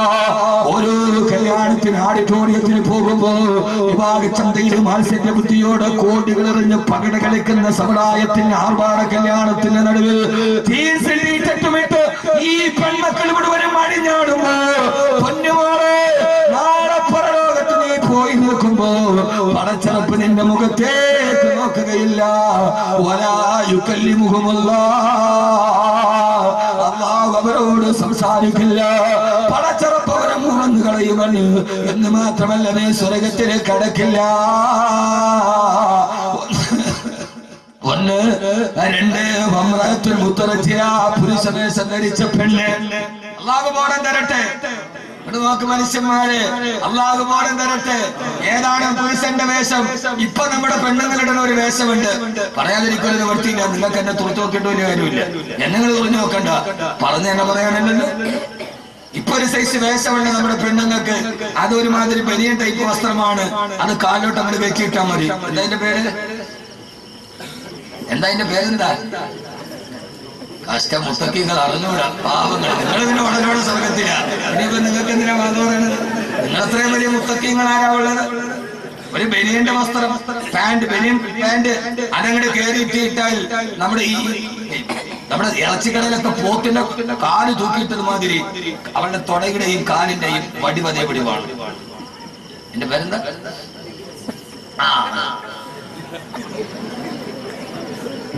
അതിന്റെ പേര് ലെഗിൻസ് അല്ല. ഈ അടുത്ത കാലത്ത് കേരളക്കരയിലേക്ക് പെൺകുട്ടികളുടെ ഏറ്റവും വലിയ വേഷത്തിന്റെ ആവാസന. അതിന്റെ പേര് ലെഗിൻസ് അല്ല. പൊന്നുപോലെയാ ലെഗിൻസ് തനി ഹറാമാ. ആ ലെഗിൻസ് തനി ഹറാമാ. കാരണം ഈ ലെഗിൻസ് ആരുടെ വേഷമെന്ന് നിനക്കറിയോ? വാരി വലിച്ചിട്ടിട്ട് പുരുഷന്റെ മുമ്പിലൂടെ മാംസ കച്ചവടത്തിന് നടന്നത് പോലെ പോകാറുണ്ട് പെങ്ങള്. ഓ, വേഷമാരുടെ വേഷമെന്നറിയോ? യൂറോപ്യൻ നഗരങ്ങളിലെ വേഷപ്പെണ്ണുങ്ങൾ അവര് വേഷങ്ങളാണെന്ന് തിരിച്ചറിയാൻ വേണ്ടി ധരിച്ച വസ്ത്രമാണ് ലെഗിൻസ്. അതെങ്ങനെയാണ് മാപ്പിള പെണ്ണിന്റെ വസ്ത്രമായി മാറിയത്? ഏത് കാലഘട്ടത്തിന്റെ ദുര്യോഗമാണ് പെങ്ങളെ? നാളെ പരലോകത്ത് അല്ലാഹു നിന്റെ മുഖത്ത് നോക്കില്ല. ആ ലെഗിൻസ് തനി ഹറാമാ. തുണിക്കച്ചവടക്കാരൻ എനിക്കെതിരെ പോസ്റ്റ് ഇട്ടാൽ എനിക്ക് പ്രശ്നമൊന്നുമില്ല. കാര്യത്തിൽ ലെഗിൻസ് യൂറോപ്പിലെ വേശ്യയുടെ വേഷമാണ്. അതങ്ങനെ മാപ്പിള പെണ്ണിന് വന്നു. തലകുനിക്കണ്ട. ഇപ്പൊ ഏതായാലും കുനിക്കളയണ്ട. പെണ്ണുങ്ങളൊക്കെ പലരും തല കുനിച്ചങ്ങട്.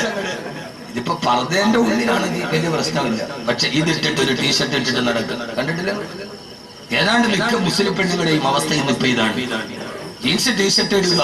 കല്യാണത്തിൽ ഒരു ചെറുപ്പക്കാരൻ എന്നോട് പറഞ്ഞു, ഉസ്താദേ ഞാൻ കല്യാണം പെണ്ണുമായിട്ട് ഉറപ്പിച്ചതാണ്, മാറ്റി കല്യാണം. എന്റെ കല്യാണത്തിന് തീയതി ഉറപ്പിച്ചപ്പോൾ അവള് പറഞ്ഞു എനിക്ക് ജീൻസ് ടീഷർട്ട് ഇടണമെന്ന്. ഞാൻ വേണ്ട അവസ്ഥ. ഇന്ന് എല്ലാ മക്കളും ഉണ്ട് ഇതിനകത്ത്. താനി ഹറാമാണ്. ലെഗിൻസ് ഇടുക, ഒരു ടീഷർട്ട് ഇടുക, എന്നിട്ട് റോഡിൽ ഇങ്ങനെ നടക്കുക. പോണ ഈ പൂളെ പപ്പയും പറിച്ച കോഴി പണമാരി ആ രീതിയിൽ പോകുന്ന ആവാസത്തിന്റെ വസ്ത്രം. നിങ്ങൾ കൂടുതൽ ചിരിക്കുന്ന മനുഷ്യന്മാരെ. മൂന്നാമത്തെ ആരെന്നറിയോ? അല്ലാഹു നാളെ പരലോകത്ത് നോക്കാത്ത മൂന്നാമത്തെ ആളാണ് പുരുഷന്മാര് പൊട്ടിച്ചിരിക്കണ്ട.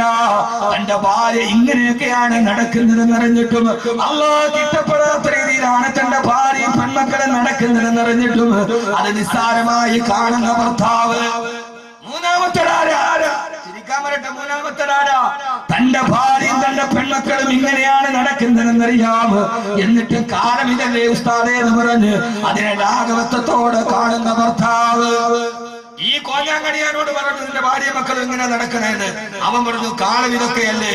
ഇതിനെ നിസ്സാരമായി കാണുന്ന ഭർത്താവ് നാളെ പടച്ചറപ്പിന്റെ മുഖത്ത് നോക്കി. അതുകൊണ്ട് ആവാസത്തിന്റെ വസ്ത്രത്തിൽ നിന്ന് വിളിച്ചു. ശരീരത്തിന്റെ ഈ മോഹം, ശരീരത്തിന്റെ മോഹം വെളിയിൽ കാണിക്കാനാണ്. അള്ളാഹു നമ്മളെ കാത്തിരക്ഷിക്കുമാറാണ്. ഞാൻ പറയണ മനസ്സിലാവുന്നുണ്ടോ നിങ്ങൾക്ക്? ഞാൻ പറയണ മനസ്സിലാവുന്നുണ്ട്. ലെഗിൻസ് ഇട്ടുകൊണ്ട് പെണ്ണ് പോകുമ്പോഴേ മനസ്സിലാക്കിക്കോണം ഇത് യൂറോപ്പിലെ വേശ്യയിട്ട വസ്ത്രമാണ്. യൂറോപ്പിലെ വേശ്യയുടെ വസ്ത്രം കേരളത്തിന്റെ ഫാഷനായി മാറി. അങ്ങനെയാണല്ലോ നമ്മുടെ ചെറുപ്പക്കാർക്ക് ഇപ്പോൾ ഒരു വസ്ത്രവിധാനമുണ്ടല്ലോ. ഒരു ലോവസ്റ്റ് പാന്റ് താഴേക്ക് കൊണ്ട് പൂന്ന് കിടക്കും. അതിന്റെ മുകളിൽ ഏതാണ്ട് നമ്മുടെ പാരിപ്പള്ളി നാഷണൽ ഹൈവേയുടെ വീതിക്ക് അവന്റെ അടിവസ്ത്രത്തിന്റെ ഒരു ബാനർ ഉണ്ടാവും. നാണമില്ല കുട്ടികളെ, നാണമില്ല നിങ്ങൾക്ക്. ഏത് കല്യാണത്തിനും പോയി നോക്ക്. ഞാനിവിടെ അടുത്ത കല്യാണത്തിന് നിങ്ങൾ ചിരിച്ചത് ഞാൻ ഉത്തരവാദിയല്ല. യഥാർത്ഥത്തിൽ ഈ അടുത്ത സമയത്ത് കല്യാണത്തിന് നിക്കാഹിന് ഞാൻ സ്വീക പറഞ്ഞു കൊടുത്തോണ്ടിരിക്കുമ്പോ ആ സമയത്ത് അളിയനെ സ്വീകരിക്കാൻ പെണ്ണിന്റെ ആങ്ങളെ വന്നു. ഞാൻ പേടിച്ചു പോയി. മിക്കവാറും അവൻ അപ്പ് കൂടി പോകുന്നിരിക്കുന്നു. ഇന്ന് കുട്ടികൾ ബൈക്കിന്റെ പുറകിൽ ഈ കുട്ടികളിരുന്ന് പോയാൽ അതിന്റെ പുറകിൽ ഭാര്യാസമേതം കാറിൽ യാത്ര ചെയ്യാൻ കഴിയില്ല.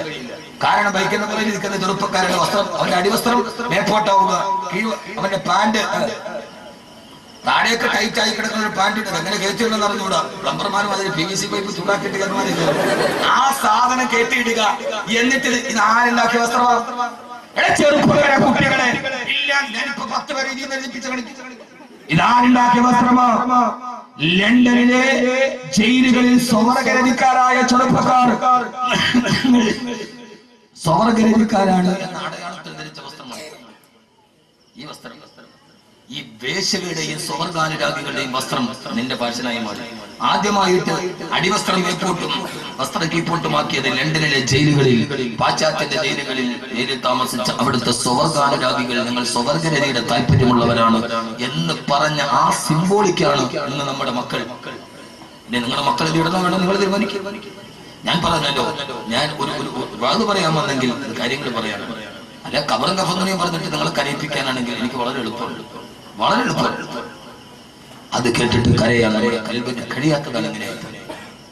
അതുകൊണ്ട് ചെറുപ്പക്കാരെ, നിങ്ങൾ കേൾക്കുന്നവരെങ്കിലും ഈ ആവാസത്തിന്റെ വസ്ത്രത്തിൽ നിന്ന് പിന്മാറും. ഇതൊക്കെ ശരീരത്തിന്റെ ഒരുമാതിരി മോഹമാണ്. ആദ്യത്തെ പോരാട്ടം ശരീരത്തിനോട്. അല്ലാഹു നമുക്ക് ആ ബോധം നൽകുമാറാകട്ടെ. വളരെ പ്രധാനപ്പെട്ട 3 പറഞ്ഞിട്ടല്ലേ പോകാൻ പറ്റില്ല. വിഷയം തീരില്ല. എത്ര മണിക്കാ മോനെ അവസാനിക്കുക? എത്ര? 1 മണി സുബഹിക്ക്. 10:10 ആയിക്കോട്ടെ. നല്ല പരിപാടിയാണ്. ഈ ആനയുടെ പിണ്ടം കണ്ടിട്ട് ആന പിണ്ട ഇടുമ്പോ ആളുകൾ വിചാരിക്കുക എന്താ ഇതിന്റെ വലിപ്പം, ഇത് ഇടണ പാട് ആനയ്ക്കെന്നെ അറിയും. എന്നാലും നിങ്ങൾക്ക് കേട്ടോണ്ടിരിക്കാൻ വലിയ ഇഷ്ടമാണ്. പക്ഷെ ഇത് ചങ്കും തമ്മിൽ പോണ വസ്തുവാണ്. ഏതായാലും ആദരവായ പ്രവാചകൻ നബി മുഹമ്മദ് മുസ്തഫ പോരാ, ആദരവായ പ്രവാചകൻ നബി മുഹമ്മദ് മുസ്തഫ സല്ലല്ലാഹു അലൈഹി വസല്ലമ എന്റെ പ്രിയപ്പെട്ട സഹോദരങ്ങളോട് സഹോദരിമാരോട് വന്നസു തഅജുദുൻ ബിസിലാഹി മാ ഫസദാ. ഇമാം ബുസൂരി അല്ലാഹു അനുഗ്രഹിക്കട്ടെ. അന്നസു കത്തിഫിരീൻ തുമിലഹു സബ്ബാല റബ്ബിർദാനി വൈന തുഫ്തിനുഹു യൻഫതിമി. ഈ ശരീരത്തെ കടിച്ചായിട്ടില്ലെങ്കിൽ പടച്ചറപ്പിന്റെ സ്വർഗം നമുക്ക് നഷ്ടപ്പെട്ടു പോകും. ആ സ്വർഗത്തിന്റെ കവാടം നമ്മുടെ മുമ്പിൽ നഷ്ടപ്പെട്ടു പോകും. എന്റെ പ്രിയപ്പെട്ട ചെറുപ്പക്കാരാ, അതുകൊണ്ട് ശരീരത്തിനെതിരെ പോരാട്ടം നടത്തി കച്ചവടം നടത്തണം. അറിവല്ലോ ബഹുമാനപ്പെട്ട ആദരവായ പ്രവാചകൻ നബി മുഹമ്മദ് മുസ്തഫ സല്ലല്ലാഹു അലൈഹി വസല്ലമ അല്ലാഹുവിന്റെ റസൂൽ മദീനയിലേക്ക് ഹിജ്റ പോവുകയാ. സ്വന്തം നാടിനോട് റസൂല് പോകവേ ബഹുമാനപ്പെട്ട സിനാൻ റളിയല്ലാഹു തആല ഹിജ്റ പോവാൻ തയ്യാറെടുത്ത് അല്ലാഹുവിന്റെ റസൂൽ മദീനയിലേക്ക് പോയി കഴിഞ്ഞു. മക്കയുടെ ഏറ്റവും വലിയ പരിമളം പോവുകയാണ്. പാരിജാതത്തിന്റെ പരിമളത്തെക്കാൾ സുഗന്ധം നൽകിയ ആദരവായ പ്രവാചകൻ നബി മുഹമ്മദ് മുസ്തഫ.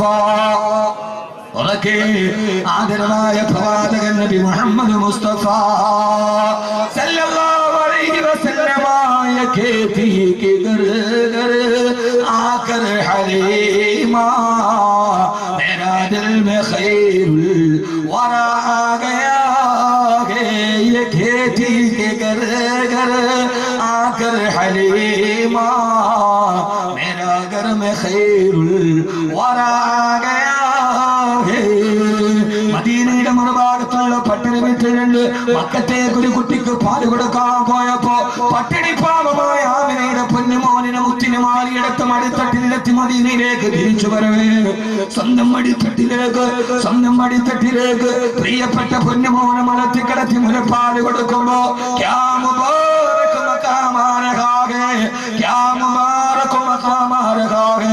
എത്ര വലിയൊരു സ്ഥാനമാണ് ഹലീമക്ക്.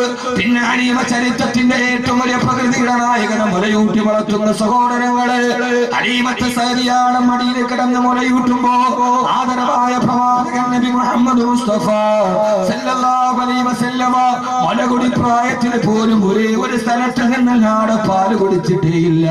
ചരിത്രകാരന്മാർ രേഖപ്പെടുത്തുകയാണ്. രണ്ടാമത്തെ സ്ഥലമെടുത്തിട്ട് അല്ലാഹുവിന്റെ റസൂലിന്റെ ചെഞ്ചുണ്ടിലേക്ക് വെച്ച് കൊടുത്താൽ ആ പഞ്ചപുടക പൂത്തേനിതൾ അതരത്തിലേക്ക് വെച്ച് കൊടുത്താൽ ആ സ്ഥലത്തിൽ നിന്ന് പിന്നീട് മുലപ്പാൽ കുടിച്ചിട്ടില്ല. എന്നറിയുമോ ഹലീമ സഅദിയ റളിയല്ലാഹു അൻഹു വേറൊരു മോൻ കൂടിയുണ്ട്. രണ്ട് സ്ഥലത്തിൽ നിന്ന് താൻ പാല് കുടിച്ചാൽ മറ്റേ കുട്ടി പട്ടിണിയാകുമല്ലോ എന്നോർത്തിട്ട് മുലപ്പാൽ കുടിക്കുന്ന സമയത്ത് പോലും തന്റെ ശരീരത്തെ തന്നെ നെഫ്സിനെ പിടിച്ചു നിർത്തി ലോകത്തിന്റെ മുത്തി ആദർശത്തിന്റെ സത്തേ ആമിനയുടെ പൊന്നുമോനെ ഫഹ്മീ വസിനി വാഖിറുദി ഇൻഷാ അല്ലാഹ് മുഹമ്മദ് റസൂലുള്ളാഹ്. ആ പ്രവാചക പുങ്കവരുടെ പരിശുദ്ധിയുടെ പ്രബന്ധത്തിന്റെ തിരുപ്പിറവിയുടെ ആഭരണങ്ങൾ പാടി പ്രകറ്റുന്ന ഒരു റബീന്റെ പൊന്നം പിടിത്തിങ്കൽ കലയിൽ അല്ലാഹുവിന്റെ റസൂലിന്റെ ഏത് പറഞ്ഞിട്ടാണ് മധു പറഞ്ഞു മുടിയുമോ? സുജായി പറഞ്ഞതുപോലെ മദനമന മുടി അടകും നബിയുടെ മധുകുമുര ചെയ്തു മുടിയുമോ? മദനമന മുടി അടകും നബിയുടെ മധുകുമുര ചെയ്തു മുടിയുമോ? ഈ പ്രവാചകന്റെ പരിമളങ്ങൾ പാരിജാതത്തിന്റെ പരിമളത്തെക്കാൾ വലിയ ഈ പരിശുദ്ധിയുടെ പരിപാലനത്തെ ഞാൻ എങ്ങനെയാണ് പറഞ്ഞു അവസാനിപ്പിക്കുക? മദീനയിലേക്ക് പാരായണം ചെയ്തു പോകവേ സിനാൻ റളിയല്ലാഹു തആല തന്റെ ഒട്ടകപ്പുറത്ത് കടന്നു വന്ന് മുത്തിന്റെ പുറകെ പോകാൻ മക്കാ ഖുറൈശികൾ പിടിച്ചു നിർത്തിയിട്ട് പറഞ്ഞു, സിനാനെ ഞാനുണ്ട്. മുത്തിന്റെ പുറകെ പോവുകയാണ് മദീനയിലേക്ക്. ആ സമയത്ത് സിനാനെ പിടിച്ചു നിർത്തിയിട്ട് സിനാൻ ഈ നിന്റെ സമ്പാദ്യം മുഴുവനും ഈ മക്കയിൽ വന്നിട്ട് നീ സമ്പാദിച്ചതാണ്. അതുകൊണ്ട് ഈ സമ്പാദ്യം മുഴുവനും മക്കയിൽ ഉപേക്ഷിച്ചിട്ട് പോയിക്കൊള്ളുക. സഹോദരങ്ങളെ ശരീരത്തിന്റെ ഏറ്റവും വലിയ മോഹം പണത്തിനോടാണത്. ഒരു പുരുഷായുസ് കൊണ്ട് താൻ സമ്പാദിച്ചത് മുഴുവനും മക്കയിൽ ഉപേക്ഷിക്കാൻ പറഞ്ഞപ്പോ സിനാൻ റളിയല്ലാഹു തആല ചിന്തിച്ചത് എന്തെന്നറിയുമോ? വരിദുവാനും മിനല്ലാഹി അക്ബർ. അല്ലാഹുവിന്റെ തൃപ്തിയല്ലേ വലുത്. സമ്പാദ്യം മുഴുവനും മക്കയിലേക്ക് വലിച്ചെറിഞ്ഞു. ഒട്ടകപ്പുറത്ത് പോകാനൊരുങ്ങവേ അബൂജഹൽ പിടിച്ചു നിർത്തിയിട്ട് പറഞ്ഞു, സിനാൻ ഈ ഒട്ടകവും മക്കയുടെ സമ്പാദ്യമാണ്. മദീനയിലേക്ക് പോകുന്നുവെങ്കിൽ ഈ ഒട്ടകത്തെ ഇവിടെ ഉപേക്ഷിച്ചിട്ട് പോകാൻ പറയവേ ഒട്ടകത്തെയും ഉപേക്ഷിച്ച് ഒരു പുരുഷായുസ് കൊണ്ട് സമ്പാദിച്ചത് മുഴുവനും മക്കയുടെ മണ്ണിൽ ഉപേക്ഷിച്ചിട്ട് ഒട്ടകത്തെയും വിട്ട് 450 കിലോമീറ്റർ കാൽനടയായി നടന്നു പോയ മഹാനായ സ്വഹാബിയാണ് സിനാൻ റളിയല്ലാഹു അൻഹു. മരുപ്പറമ്പിന്റെ മുകളിലൂടെ ചുറ്റുപടുത്ത മണലാരണ്യത്തിന്റെ മുകളിലൂടെ തന്റെ ഒട്ടകത്തെയും ഒരു പുരുഷായുസിന്റെ സമ്പത്ത് ഉപേക്ഷിച്ചിട്ട് തന്റെ ശരീരമല്ലല്ലോ അല്ലാഹുവിന്റെ തൃപ്തിയാണ് വലുത്. നടന്ന് 450 കിലോമീറ്റർ നടന്ന് മരുപ്പറമ്പിലൂടെ കാലിടേന് മദീനയിലെത്തി സിനാൻ റളിയല്ലാഹു അൻഹു. അല്ലാഹുവിന്റെ റസൂൽ കാണുകയാണ് നടന്നു വരുന്ന സിനാനിന്, മരുപ്പറമ്പിലൂടെ നടന്നു വരുന്ന സിനാനിന്. ആ സമയത്ത് പൊട്ടിക്കരഞ്ഞുകൊണ്ട് കവയത്തടത്തിലൂടെ കണ്ണുനീരെ തടവരണിയാ തുടങ്ങി സിനാൻ റളിയല്ലാഹു അൻഹു അല്ലാഹുവിന്റെ റസൂലിന്റെ അടുക്കലേക്ക് ഓടി ചെല്ലുമ്പോൾ ആ സമയത്ത് അല്ലാഹുവിന്റെ അല്ലാഹുവിന്റെ റസൂൽ നബി മുഹമ്മദ് മുസ്തഫ സല്ലല്ലാഹു അലൈഹി വസല്ലം പറഞ്ഞ ഒരേ ഒരു വാക്ക് ഈ സദസ്സിന്റെ അവസാനം നിങ്ങളെ ഓർമ്മിപ്പിക്കുകയാണ്. ശരീരത്തെ പിടിച്ചു നിർത്തണേ.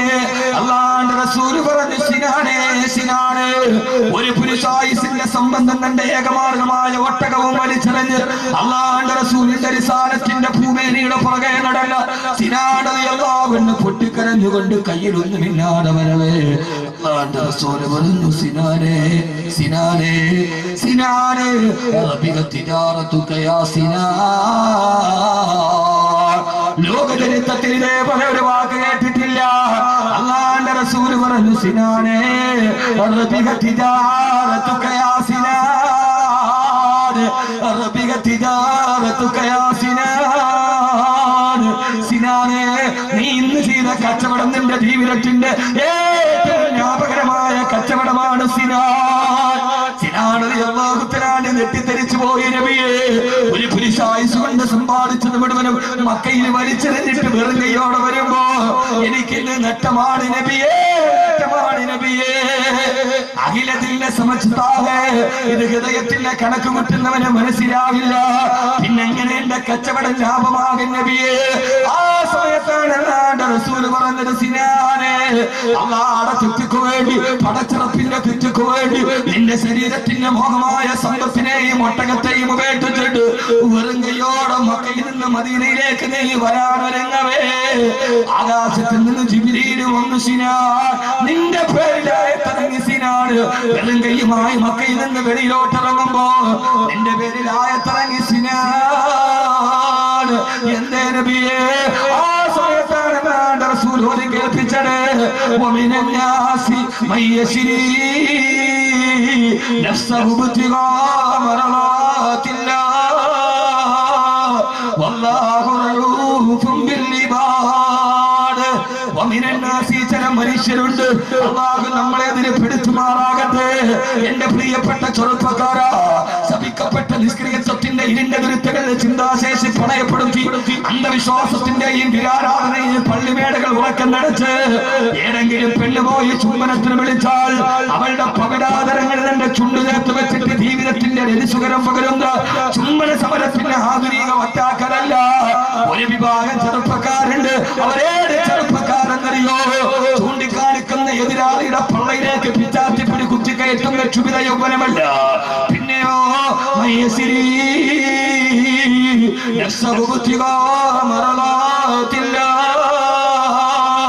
പടച്ചറപ്പിന്റെ ചുറ്റക്ക് വേണ്ടി, പടച്ചറപ്പിന്റെ ചുറ്റക്ക് വേണ്ടി ഈ പച്ചമണ്ണിൽ നിന്ന് എന്നെ നിങ്ങളെ പടച്ചെടുത്ത പടച്ചറപ്പിന്റെ ചുറ്റക്ക് വേണ്ടി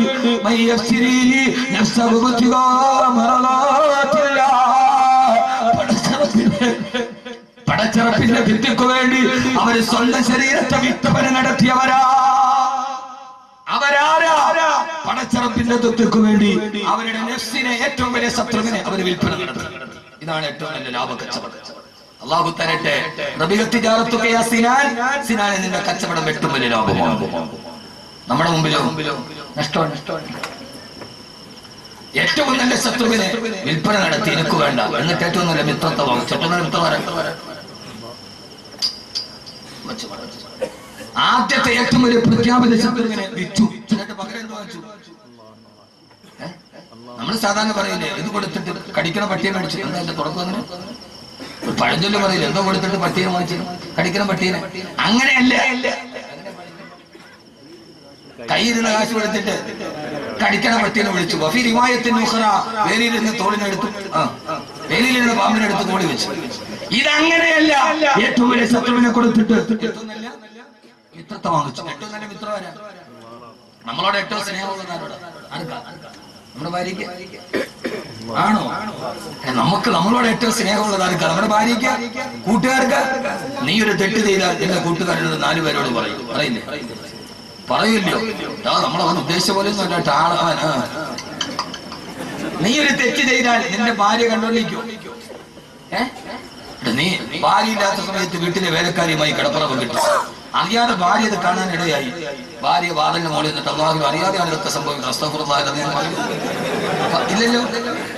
യഥാർത്ഥത്തിൽ ആ സമയത്ത് നീ ഒരു തെറ്റ് ചെയ്താൽ നിന്റെ കൂട്ടുകാർ വിളിച്ചു പറയും, നീ ഒരു തെറ്റ് ചെയ്താൽ നിന്റെ ഭാര്യ നിന്നോട് വിളിച്ചു പറയും, പക്ഷേ ഒരു നീ തെറ്റ് ചെയ്താൽ ആദ്യം കാണുന്നടാരാ?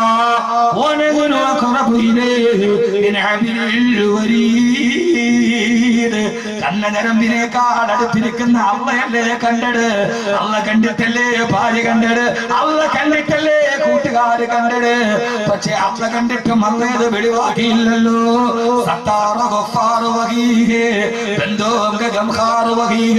അവനാ തെറ്റിനെ ആരും അറിയാതെ മറച്ചു വെച്ചു.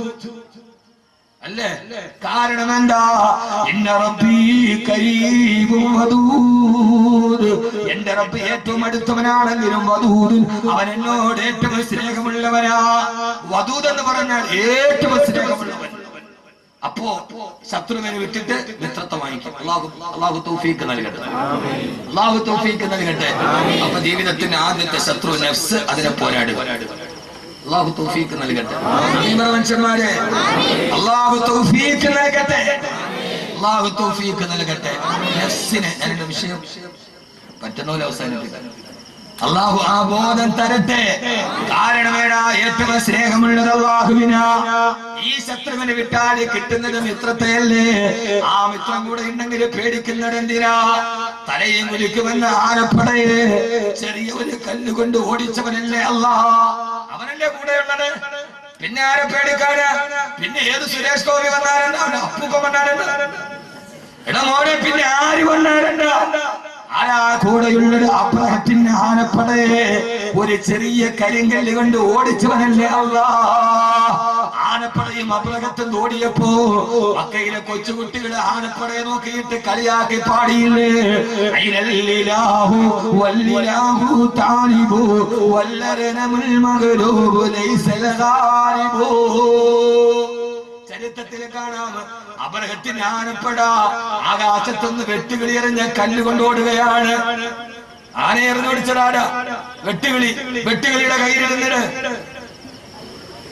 അലം തര കൈഫ ഫഅല റബ്ബുക ബിഅസ്ഹാബിൽ ഫീൽ അലം യജൽ കൈദഹു ഫീ തളിലിഹി വഅർസല അലൈഹിം.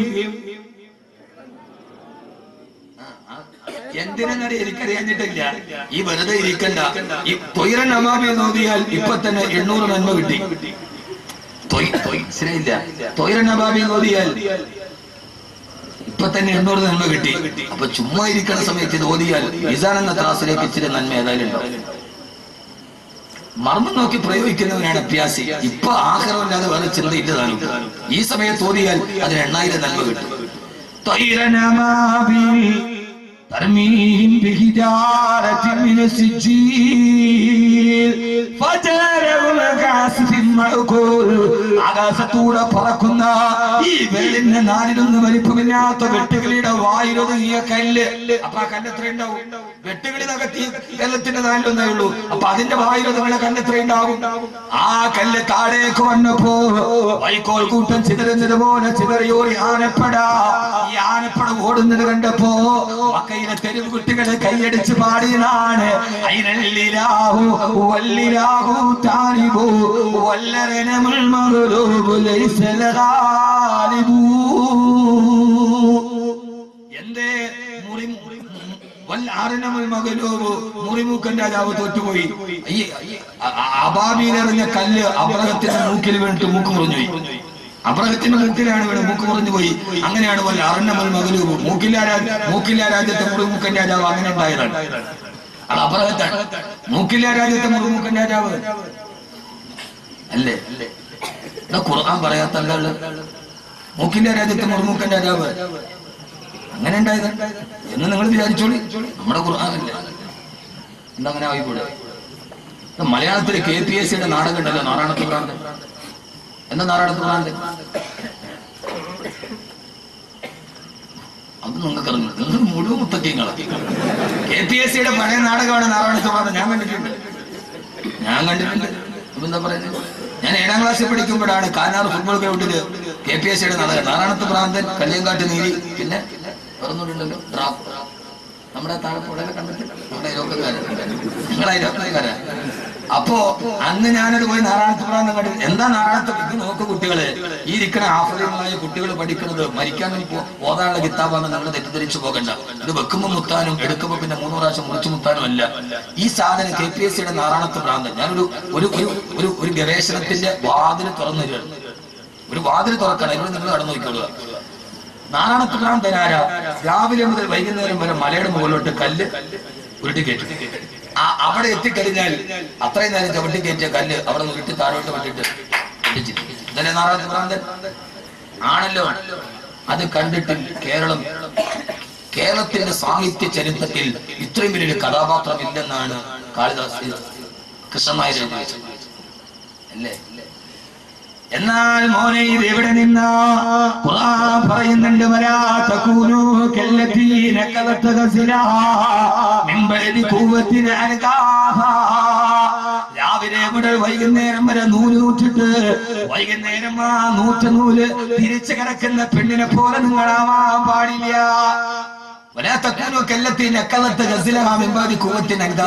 മക്കയിലൊരു പെണ്ണുണ്ടായി. നമ്മളുടെ ജോലി രാവിലെ മുതൽ വൈകുന്നേരം വരെ നൂല് ചൂട്ടുക, വൈകുന്നേരം ആകുമ്പോൾ തിരിച്ചിറക്കുക. അപ്പൊ നാരായണത്തുപ്രാന്തൻ അവിടെ ഉണ്ടായി. ചിന്തിക്കു കുട്ടികളെ. ഡൽഹി ശാസ്ത്ര കോൺഫറൻസിന്റെ പ്രബന്ധത്തിൽ ഇന്ത്യയിലെ ശാസ്ത്രജ്ഞന്മാർ അവതരിപ്പിച്ചത് പുഷ്പക വിമാനമാണ് ലോകത്തിലെ വിമാനത്തിന്റെ ആദ്യത്തെ റോൾ മോഡൽ. ഈ കഴിഞ്ഞ മാസം നരേന്ദ്രമോദിയുടെ സർക്കാർ വാടകയ്ക്കെടുത്ത ആളുകൾ അവതരിപ്പിച്ചത് ലോകത്തിലെ ആദ്യത്തെ വിമാനം പുഷ്പക വിമാനമാണ്. ആദ്യത്തെ പ്ലാസ്റ്റിക് സർജറി ഗണപതിയുടെ തല വെട്ടിട്ട് അതിന്റെ മുകളിൽ ഞാൻ നോക്കണമെന്നുണ്ടാ എന്റെ കാര്യം പറഞ്ഞു. എന്നാൽ വിവരമുള്ള മുഴുവൻ ഹിന്ദുക്കളും പറഞ്ഞു ഇത് ഭാരത ദർശനത്തെ അപമാനിച്ചു. സാഹിത്യ അക്കാദമിയുടെ ചെയർമാൻ പോലും പറഞ്ഞു ഇത് അന്ധവിശ്വാസജടിലും അബദ്ധജടിലും മിഥ്യാധാരണകൾ ശാസ്ത്രബോധം തൊട്ടു നിന്നിട്ടില്ലാത്ത കണ്ടുപിടുത്തങ്ങൾ. ഗണപതിയുടെ തല വെട്ടിയിട്ട് അതിന് മുകളിൽ ആനയുടെ തല വെച്ചതാണ് ആദ്യത്തെ പ്ലാസ്റ്റിക് സർജറി. അർജുനനും സൂര്യപുത്രനായ കർണനും തമ്മിൽ യുദ്ധമുണ്ടായപ്പോൾ അസ്ത്രം കൂട്ടിയൊടിച്ചപ്പോഴാണ് ആദ്യത്തെ വൈദ്യുതി ഉണ്ടായത്. ഏത് മണ്ഡലത്തിലെ പറഞ്ഞു ആരെങ്കിലും പുഷ്പക വിമാനമാണ് ആദ്യത്തെ വിമാനമെന്ന്. അബ്ബാസ് സർഫറാസ് എന്ന മനുഷ്യനുണ്ടായിരുന്നു. അദ്ദേഹം സൂറത്തിൽ മുൽക്കോലിക്കൊണ്ടിരിക്കുമ്പോ അവനം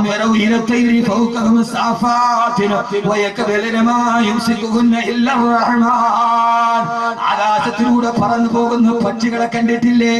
അതെങ്ങനെയാണ് ആകാശത്തിൽ പറക്കുന്നത്? അത് പടച്ചിറപ്പ് വീടാണ് പിടിച്ചു നിർത്തിയത് കൊണ്ടാ. അബ്ബാസിനെ സർഫറാസ് ചിന്തിച്ചു പക്ഷിക്ക് പറക്കാമെങ്കിൽ മനുഷ്യനെ പറഞ്ഞുകൂടാ. സൂറത്തുൽ മുൽക്കിന്റെ ആയത്തോറിയപ്പോ അദ്ദേഹം മുതുകത്തിലിന്റെ ചിറക് കെട്ടിവെച്ചിട്ട് വലിയൊരു കെട്ടിടത്തിന്റെ മുകളിൽ നിന്ന് താഴേക്ക് ചാടി പറക്കല് നടത്തി. 7 മിനിറ്റ് അദ്ദേഹം അന്തരീക്ഷത്തിലൂടെ പറന്ന് നടന്നു. സൂറത്തുൽ മുൽക്കിന്റെ ആയത്ത് കണ്ടപ്പോ തോന്നിയ ഗവേഷണമാണ്. പക്ഷേ പറക്കാനുള്ള അത്യാഗ്രഹത്തിന്റെ ഇടയിൽ എങ്ങനെ ലാൻഡ് ചെയ്യണമെന്ന് ചിന്തിക്കാൻ മറന്നുപോയി. ആ പറക്കല് വീണ് അദ്ദേഹം മരിച്ചുപോയി. അബ്ബാസിന്റെ സർഫറാസിന്റെ ആദ്യത്തെ പറക്കലാണ്. വിമാനം കണ്ടുപിടിക്കാൻ ഞങ്ങൾക്ക് പ്രേരകമായിടന്ന് റൈറ്റ് സഹോദരന്മാർ അവരുടെ ആത്മകഥയിൽ പച്ചവെള്ളം ചേർക്കാറ് എഴുതി വെച്ചിട്ടുണ്ട്. അപ്പൊ ഇതാരെ നേട്ടോ? പറമണിയിൽ ആരെ നേട്ടോ? ഖുർആൻ പുഷ്പകുമാനാണ്. എന്റെ അതിനകത്ത് വിട്ടേക്കട്ടെ. അല്ലാഹു തൗഫീഖ്. നാളെ ഞാൻ തലച്ചറ പ്രസംഗിക്കരുത്. ഖുർആൻ സാധിച്ച വിപ്ലവം. ആയുർവേദം ലോകത്ത് ആദ്യമായിട്ട് പറഞ്ഞത് ഖുർആനാണ്. ജനസംഖ്യാശാസ്ത്രം ആദ്യം പറഞ്ഞത് ഖുർആനാണ്. ബയോളജി പറഞ്ഞത് ഖുർആനാണ്. നോൺ വെജിറ്റേറിയൻ ആണോ വെജിറ്റേറിയൻ ആണോ ഏറ്റവും നല്ല ഭക്ഷണം എന്ന് ലോകത്ത് പറഞ്ഞൊരു ഗ്രന്ഥം പറയണോ? അത്രേ നമ്മുടെ വിഷയമാണ്. വെജിറ്റേറിയൻ ആണ് ഏറ്റവും നല്ല. ഞാൻ ഉദാഹരണം പറയാം. നാളെ ഇതിന്റെ ബാക്കി ഞാൻ തലച്ചറ പറഞ്ഞിട്ടുണ്ട്. വെജാണ് ഏറ്റവും നല്ല ഭക്ഷണം, അത് നോൺ വെജാണ്. ചരിത്രമായിട്ട് നല്ലതാണ് വെജ. അറ്റാക്ക് വരുമ്പോൾ ഡോക്ടർമാര് പറയും കാളയിറച്ചി തിന്നുന്നത് നിർത്തണം, ഇനി പച്ചക്കറി തിന്നോ. ഏറ്റവും നല്ല ഭക്ഷണം ഏതാ? ശരീരത്തിന് ഏറ്റവും നല്ല ഭക്ഷണം ഏതാ? പച്ചക്കറി.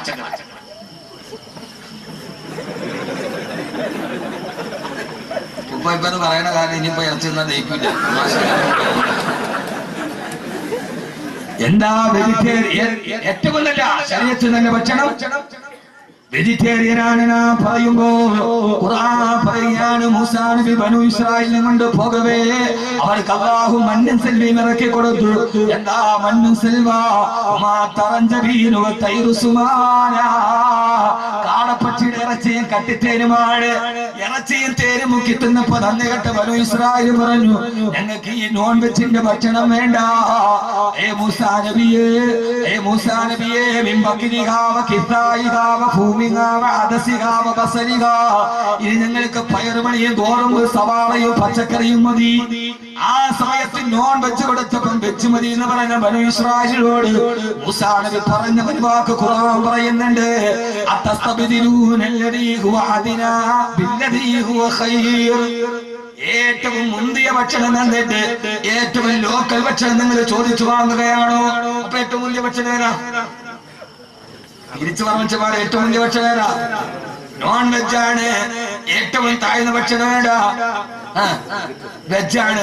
അപ്പൊ പിന്നെ ഡോക്ടർ പച്ചക്കറി അടിക്കാൻ പറഞ്ഞാണ്ട, അത് ഇപ്പോഴത്തെ കോഴി കടിക്കരുതെന്നാണ്. ഇപ്പോഴത്തെ കോഴി 40 ദിവസം കൊണ്ട് അതിന്റെ പ്രസവം കഴിയും, പെട്ടനീക്കലും കഴിയും, 40 ദിവസം കൊണ്ട് പ്രായപൂർത്തിയാവുകയും ചെയ്യും, നമ്മുടെ വയറ്റിലാവുകയും ചെയ്യും. ഇത് യഥാർത്ഥത്തിൽ ഹോർമോണ്.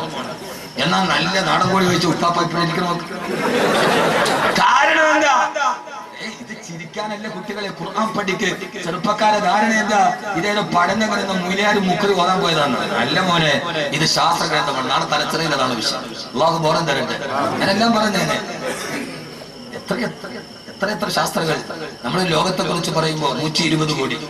ഇന്ത്യ ജനസംഖ്യ 120 കോടി. ഒരു രാജ്യത്ത് അറിയുന്നത് ജനസംഖ്യയുടെ പേരിൽ. പെണ്ണുങ്ങളെ അല്പം ക്ഷമിക്കാൻ വാങ്ങു പറയാം. മുത്തല്യങ്ങളൊക്കെ ഇരിക്കുമ്പോ ഇവരെന്താ പഠിക്കണമെന്ന് ഇവര് തന്നെ അറിയില്ല.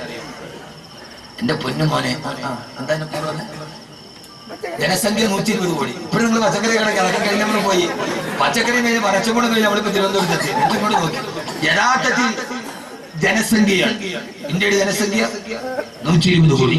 നമ്മുടെ ശശികല ടീച്ചർ പ്രസംഗിച്ചത് അവിടെയാണ്. ശശികല ടീച്ചർ പറഞ്ഞു, ഖദീജ 10 പറയുമ്പോ കൗസല്യ കല്യാണി 1 പറക്കുന്നുള്ളൂ. അതുകൊണ്ട് കല്യാണി 10 പറയണം.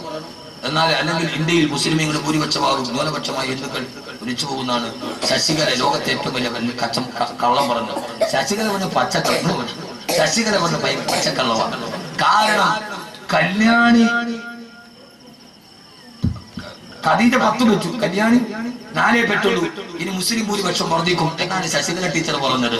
പച്ചക്കള്ളമാണ്. കല്യാണി 10 പെറ്റാൽ പോലും ഇനി ഖദീജ 10 വെച്ചു, കല്യാണി 4 പെട്ടുള്ളൂ. എന്നാലും ഇന്ത്യയിൽ ഹിന്ദുക്കളെക്കാൾ മുസ്ലിം ഭൂരിപക്ഷം ഉണ്ടാകണമെങ്കിൽ 652 വർഷം വേണം. ആ തോതിൽ പെട്ടാൽ, ഈ തോതിൽ കല്യാണി 4 ഖദീജ 10 വെച്ച് പെട്ടാൽ പോലും ഈ ഹിന്ദുക്കളെക്കാൾ മുസ്ലിങ്ങൾ ഇന്ത്യയിൽ ഉണ്ടാകണമെങ്കിൽ 652 വർഷം പറയണം. എന്തിനാണ് ഈ പാവങ്ങളെ പറഞ്ഞു? നീനൊക്കെ കേട്ടിട്ട് അന്തം വിട്ട് അന്താളിച്ചേക്കുന്ന എന്തിനാ? ഈ മതേതരത്തെ തകർക്കാനുള്ള നന്മയുടെ ഹിന്ദുവും മുസ്ലിമും ഒരേപോലെ ജീവിച്ച ഈ നാട്ടിൽ വർഗീയ കലാപം ഉണ്ടാക്കാനുള്ള ഈ വർഗീയ ഫാസിസ്റ്റുകളുടെ ചിന്തയെ തിരിച്ചറിയാൻ എനിക്ക് മറുപടി പറയുന്നത് കുറച്ച് അനുഭവ സമ്മേളനത്തിൽ പറഞ്ഞിട്ടുള്ളത്. എന്റെ പ്രിയപ്പെട്ട സഹോദരങ്ങളെ, ആദ്യമായി ജനസംഖ്യ പറഞ്ഞ ശാസ്ത്രവേദ യൂനുസ് നബിയെ നീനവായിലേക്ക് പറഞ്ഞു വിടവേ,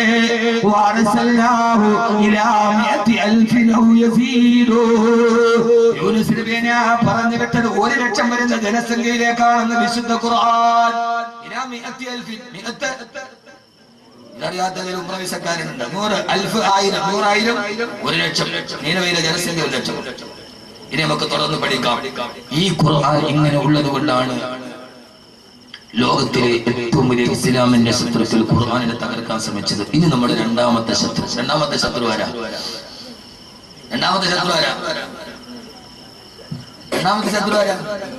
ഇബ്ലീസ് അല്ലേ? ഇബ്ലീസ് മൂന്നാമത്തെ, ഏറ്റവും ലാസ്റ്റ് ഇബ്ലീസിനെ പറഞ്ഞു. രണ്ടാമത്തെ ശത്രുവേരാവ കലാലിക ജഅൽനാ ലികുല്ലി നബിയിൻ അദുവൻ സയാതീനൽ ഇൻസി വൽ ജിന്നി യൂഹി ബഅദുഹും മിനാ ബഅദിൻ അസ്ഹുറുഫൽ ഖൗലി വറൂറാ. അല്ലാഹു പറയുകയാ, 2 ശത്രുക്കളെ ഖുർആൻ പറയുന്ന സമയത്തിന്റെ പരിമിതിയുണ്ട്. വകദാലിക ജഅൽനാ ലികുല്ലി നബിയിൻ അദുവൻ സയാതീനൽ ഇൻസി വൽ ജിന്നി. രണ്ടാമത്തെ ശത്രു ശയാത്തീനൽ ഇൻസി, മനുഷ്യ പിശാച്. മൂന്നാമതാണ് ജിന്നിലെ പിശാച്. അത് മനസ്സിലായോ? രണ്ടാമത്തെ ശത്രു. ഈ ശത്രുവിനെ പോരാടാൻ 7 ആയുധവും ഖുർആൻ പറയുന്നുണ്ട്. അതിന് പറയും. രണ്ടാമത്തെ ശത്രു മനുഷ്യ പിശാച്. ജിന്നിന്റെ യഥാർത്ഥ ഇബ്ലീസ് മൂന്നാമത്. രണ്ടാമത്തെ ശത്രു മനുഷ്യ പിശാചുക്കളാണ്. എന്റെ കർമ്മോത്സുകതയുള്ള ഇസ്ലാമിന്റെ തേജസ്സും ഓജസ്സും കർമ്മോത്സുകയുള്ള ചെറുപ്പക്കാരാ, ഈ ലോകത്തിന്റെ മനുഷ്യ പിശാചുകൾക്കെതിരെ ധർമ്മസമരം നടത്താം. എന്താ കിട്ടുക? മനുഷ്യ പിശാചുക്കൾ എന്തൊക്കെയാ? ഞാൻ പേരൊന്നും പറയുന്നില്ല. ഒത്തിരി പിശാചുക്കൾ നമ്മൾ കണ്ടുപിടിക്കും. പേര് ഞാൻ പറഞ്ഞിട്ട് ആ പിശാചുക്കളെ പിന്നീട് വേറെ പിശാചാക്കുന്നില്ല. ആ പിശാചുകൾക്കെതിരെ പോരാട്ടം നടത്തണം. എന്താ ഉസ്താദേ പോരാട്ടം നടത്തിയാലുള്ള മനുഷ്യ പിശാചുക്കൾ? ഇസ്ലാമിനെതിരെ, ഖുർആനിനെതിരെ അന്ധവിശ്വാസത്തോടെ ഈ സമൂഹത്തിലേക്ക് നടക്കുമ്പോ ആ മനുഷ്യ പിശാചുകൾക്കെതിരെ പോരാട്ടം നടത്തണം. അല്ലാഹു സുബ്ഹാനഹു വ തആല തൗഫീഖ് നൽകി അനുഗ്രഹിക്കുമാറാകട്ടെ. ആരാണത്? മനുഷ്യ പിശാചുക്കൾ ധാരാളമുണ്ട്. മുസ്ലിമീങ്ങളുമുണ്ട് മനുഷ്യ പിശാചുക്കൾ. എന്റെ ഹിസ്ബുൽ-ഹുദായുടെ പ്രവർത്തകരടക്കമുള്ളവരോട് ആ മനുഷ്യ പിശാചുക്കളോട് ഇസ്ലാമിനെ കാണുന്നുണ്ട്. ഫാസിസം മാത്രമല്ല, നാസിസം മാത്രമല്ല, സയനിസം മാത്രമല്ല, ഇസ്ലാമിന്റെ ഉള്ളിലെ മനുഷ്യ പിശാചുകൾക്കെതിരെ, അള്ളാഹുവിന്റെ ദീനിനെ വികൃതമാക്കുന്നവർക്കെതിരെ നിങ്ങൾ കണ്ടിട്ടുണ്ടോ എന്ന് എനിക്കറിയില്ല. അള്ളാഹുവിന്റെ വഹദാനിയത്തിനെ പറഞ്ഞുകൊണ്ട് ലോകത്ത് ജീവിച്ചിരുന്ന ഔലിയാക്കളുടെ ആണ്ട് നേർച്ചയുടെ പേര് പറഞ്ഞ് കലാപ്രസംഗവും ഗാനമേളയും നടത്തുന്ന മനുഷ്യ പിശാചുക്കൾ. ഈ അടുത്ത സമയത്ത് ഞാൻ അടൂര് പോയപ്പോ ഒരു പേപ്പർ എന്റെ കയ്യിൽ കിട്ടി. എന്റെ ഓർമ്മ ശരിയാണെങ്കിൽ കളമല പള്ളിയിലാണെന്നാണ് ഓർമ്മ. രാവിലെ മക്കാ സിയാറത്ത്, 10 മണിക്ക് കൂട്ടപ്രാർത്ഥന, 11 മണിക്ക് വിധു പ്രതാപിന്റെ ഗാനമേള. ആരുടെ പേരിലാണോ ഇത്? ആരാ നടത്തുന്നത്? നമ്മുടെ നാട്ടിൽ ധാരാളമായി. ഇതിന്റെ പേരിൽ എന്റെ ഇസ്ലാമീത് പുറത്താക്കിയാൽ എനിക്ക് യാതൊരുവിധ പ്രശ്നങ്ങളുമില്ല. ആരെങ്കിലും ഇമാമികളെ അനുസരിക്കാത്ത, ഖാലിമാരെ അനുസരിക്കാത്ത, അഹ്ലുസ് സുന്നത്ത് വൽ ജമാഅത്തിന്റെ പണ്ഡിതന്മാരെ അനുസരിക്കാത്ത ഏതെങ്കിലും കമ്മിറ്റി അംഗങ്ങളോ മക്കബറ കൊണ്ട് ജീവിക്കുന്ന ഭിക്ഷാന്തരികളോ ഏതെങ്കിലും ചെയ്തു കുട്ടിയാൽ അതിന് പണ്ഡിത സമൂഹമോ പണ്ഡിത സഭയോ ഉത്തരവാദികളല്ല. ഇവിടുത്തെ ഉൽപ്പതികൾ ഇത് പറഞ്ഞിട്ടാണ് മുതലെടുക്കുക. എന്റെ പ്രിയപ്പെട്ട ചെറുപ്പക്കാരെ, ഈ ഏറ്റവും വലിയ മനുഷ്യ പിശാചുകൾക്കെതിരെ പോരാടാൻ നമുക്ക് കഴിയേണ്ടതുണ്ട്. എത്ര മക്കബറകൾ അല്ലാഹു നമുക്ക് ബോധം തരട്ടെ. നിങ്ങൾ തന്നെ തുറച്ചു നോക്കണം. സത്യം ആരെങ്കിലും പറയണ്ടേ? തുണിയില്ലാതെ രാജാവ് ഓടിയപ്പോൾ ചുറ്റുപാട് കൂടി നിന്ന മുഴുവൻ ആളുകളും പറഞ്ഞു കൊള്ളാം, അടിപൊളി. പക്ഷേ ഒരു കൊച്ചുകുട്ടിയാണ് വിളിച്ചു പറഞ്ഞത് രാജാവ് നല്ലനാണ്. അതുകൊണ്ട് കൊച്ചുകുട്ടി വിളിച്ചു പറയുന്നത് പള്ളിയിൽ ഉസ്താദ് പറഞ്ഞാൽ കേൾക്കും. പറഞ്ഞാൽ ബസ്സിന് പറയാ എന്റെ പള്ളിയിൽ പറ്റി നിങ്ങൾക്ക് സൗകര്യം ഞങ്ങളിതൊക്കെ നടത്തും. അങ്ങനെയുള്ള കുറെ കമ്മിറ്റിക്കാരുണ്ട്. ഉമറാക്കളധികവും വിവരമില്ല, ജലാശയം ഭരിക്കുന്നതിന്നണ്ണാനാ. തടവാസ്ഥാന കൃത്യമായിട്ട് പറഞ്ഞിട്ടുണ്ട്. ഉമറാക്കളധികവും വിവരമില്ല, ജലാശയം ഭരിക്കുന്നതിന്നണ്ണാനാ. അള്ളാഹുവിനെ പള്ളി വിളിക്കുന്നവൻ അണ്ണാ ജലാശയം ഭരിക്കാൻ തുടങ്ങി. വരുമാനത്തിനേട് തോന്നിവാസവും പള്ളിയിലെ സത്യം പറഞ്ഞപ്പോ ലോകത്ത് ഗ്യാരണ്ടി ഇല്ലാത്ത 2 സാധനമേ ഉള്ളൂ. ഒന്ന് നമ്മുടെ റൂഹും, മറ്റൊന്ന് വലിയൊരു ജോലി. ഏത് സമയത്തും പോകാം, പറ്റില്ലേ പോയിക്കൊള്ളുക. ഖുർആൻ പറഞ്ഞതുപോലെ ഖാലൽ മലഉല്ലദീന ഇസ്തക്ബറൂ മിൻ ഖൗമിഹി ലനുഖരിജന്നക യാ ശുഐബ് വല്ലദീന ആമനൂ മഅക മിൻ ഖറിയത്തിനാ ഔ ലതൗദുന ഫീ മില്ലത്തിനാ. കച്ചവടക്കാരായ മഹല്ലുകാരോട് കച്ചവടത്തിന് പലിശ മേടിക്കുന്ന ശുഐബ് നബി പറഞ്ഞപ്പോ ഖാലൽ മലഉല്ലദീന ഇസ്തക്ബറൂ മിൻ ഖൗമിഹി, അവിടുത്തെ വരേണ്യ വിഭാഗം പറഞ്ഞു, നിങ്ങൾ ഒന്നുകിൽ ലനുഖരിജന്നക യാ ശുഐബ്, ഓ ശുഐബ് ഒന്നുകിൽ നിങ്ങൾ ഞങ്ങളുടെ മഹല്ലിൽ നിന്ന് പുറത്താക്കും, അല്ലെങ്കിൽ ഔ ലതൗദുന ഫീ മില്ലത്തിനാ, ഞങ്ങളുടെ കൂടെ വല്ലദീന തൽഫാത്തിയ പറഞ്ഞു വായിച്ചു. ഇല്ല, ഖുർആൻ കാലികമാണല്ലോ. ഏതിന്റെയും അർത്ഥം അങ്ങനെ തന്നെയാണല്ലോ. എന്റെ പൊന്നു സഹോദരങ്ങളെ, അള്ളാഹുവിന്റെ റസൂൽ അബൂജഹലാണെങ്കിൽ അബൂജഹൽ തത്തതോടുകൂടി അള്ളാഹു പോരാടാൻ തൗഫീഖ് നൽകട്ടെ. പെട്ടെന്ന് അവസാനിപ്പിക്കുകയാണ്. സമയായോ? പൊന്നുമോനെ, അങ്ങനെ പോരാടിയാൽ കിട്ടുന്ന, നിങ്ങൾ ചോദിക്കും ഉസ്താദേ അതിന്റെ കൂടെ കൂടലല്ലേ നല്ലത്? പെണ്ണെ, അത് കാണാനും ഗാനമേള കാണാനും ഓട്ടവാ. ആരാ ഓട്ടം നടത്തുക? ആ ഓട്ടം നടത്തുന്ന ചെറുപ്പക്കാരാ, നിനക്ക് കിട്ടുന്ന പ്രതിഫലമേടാ. ആ പ്രതിഫലം മനുഷ്യ പിശാചുകളോട് പോരാടിയാൽ സുബ്ഹിൽ സലാം പോലെ കുറെ ചെറുപ്പക്കാരിന് ഉയർന്നു വരണം. അള്ളാഹു നിലനിർത്തി തരട്ടെ. അള്ളാഹു നിലനിർത്തി തരട്ടെ. എന്റെ പ്രിയപ്പെട്ട സഹോദരങ്ങളെ, യഥാർത്ഥത്തിൽ അങ്ങനെ പോരാടിയാൽ കിട്ടുന്ന പ്രതിഫലം ഞാൻ പറഞ്ഞു തരട്ടെ. നന്നായിട്ട് മരിക്കാൻ പറ്റും. നന്നായിട്ട് മരിക്കാൻ പറ്റും. എങ്ങനെ നന്നായിട്ട് മരിക്കാൻ പറ്റും. ഒരേ കാലഘട്ടത്തിൽ ഒരു മനുഷ്യ പിശാചിനെയും പോരാടിയവരെയും കഥ ഖുർആനിലൂടെ പറഞ്ഞു. 2 എത്ര മണിക്ക് എത്തണം? നിങ്ങൾ പറയാം.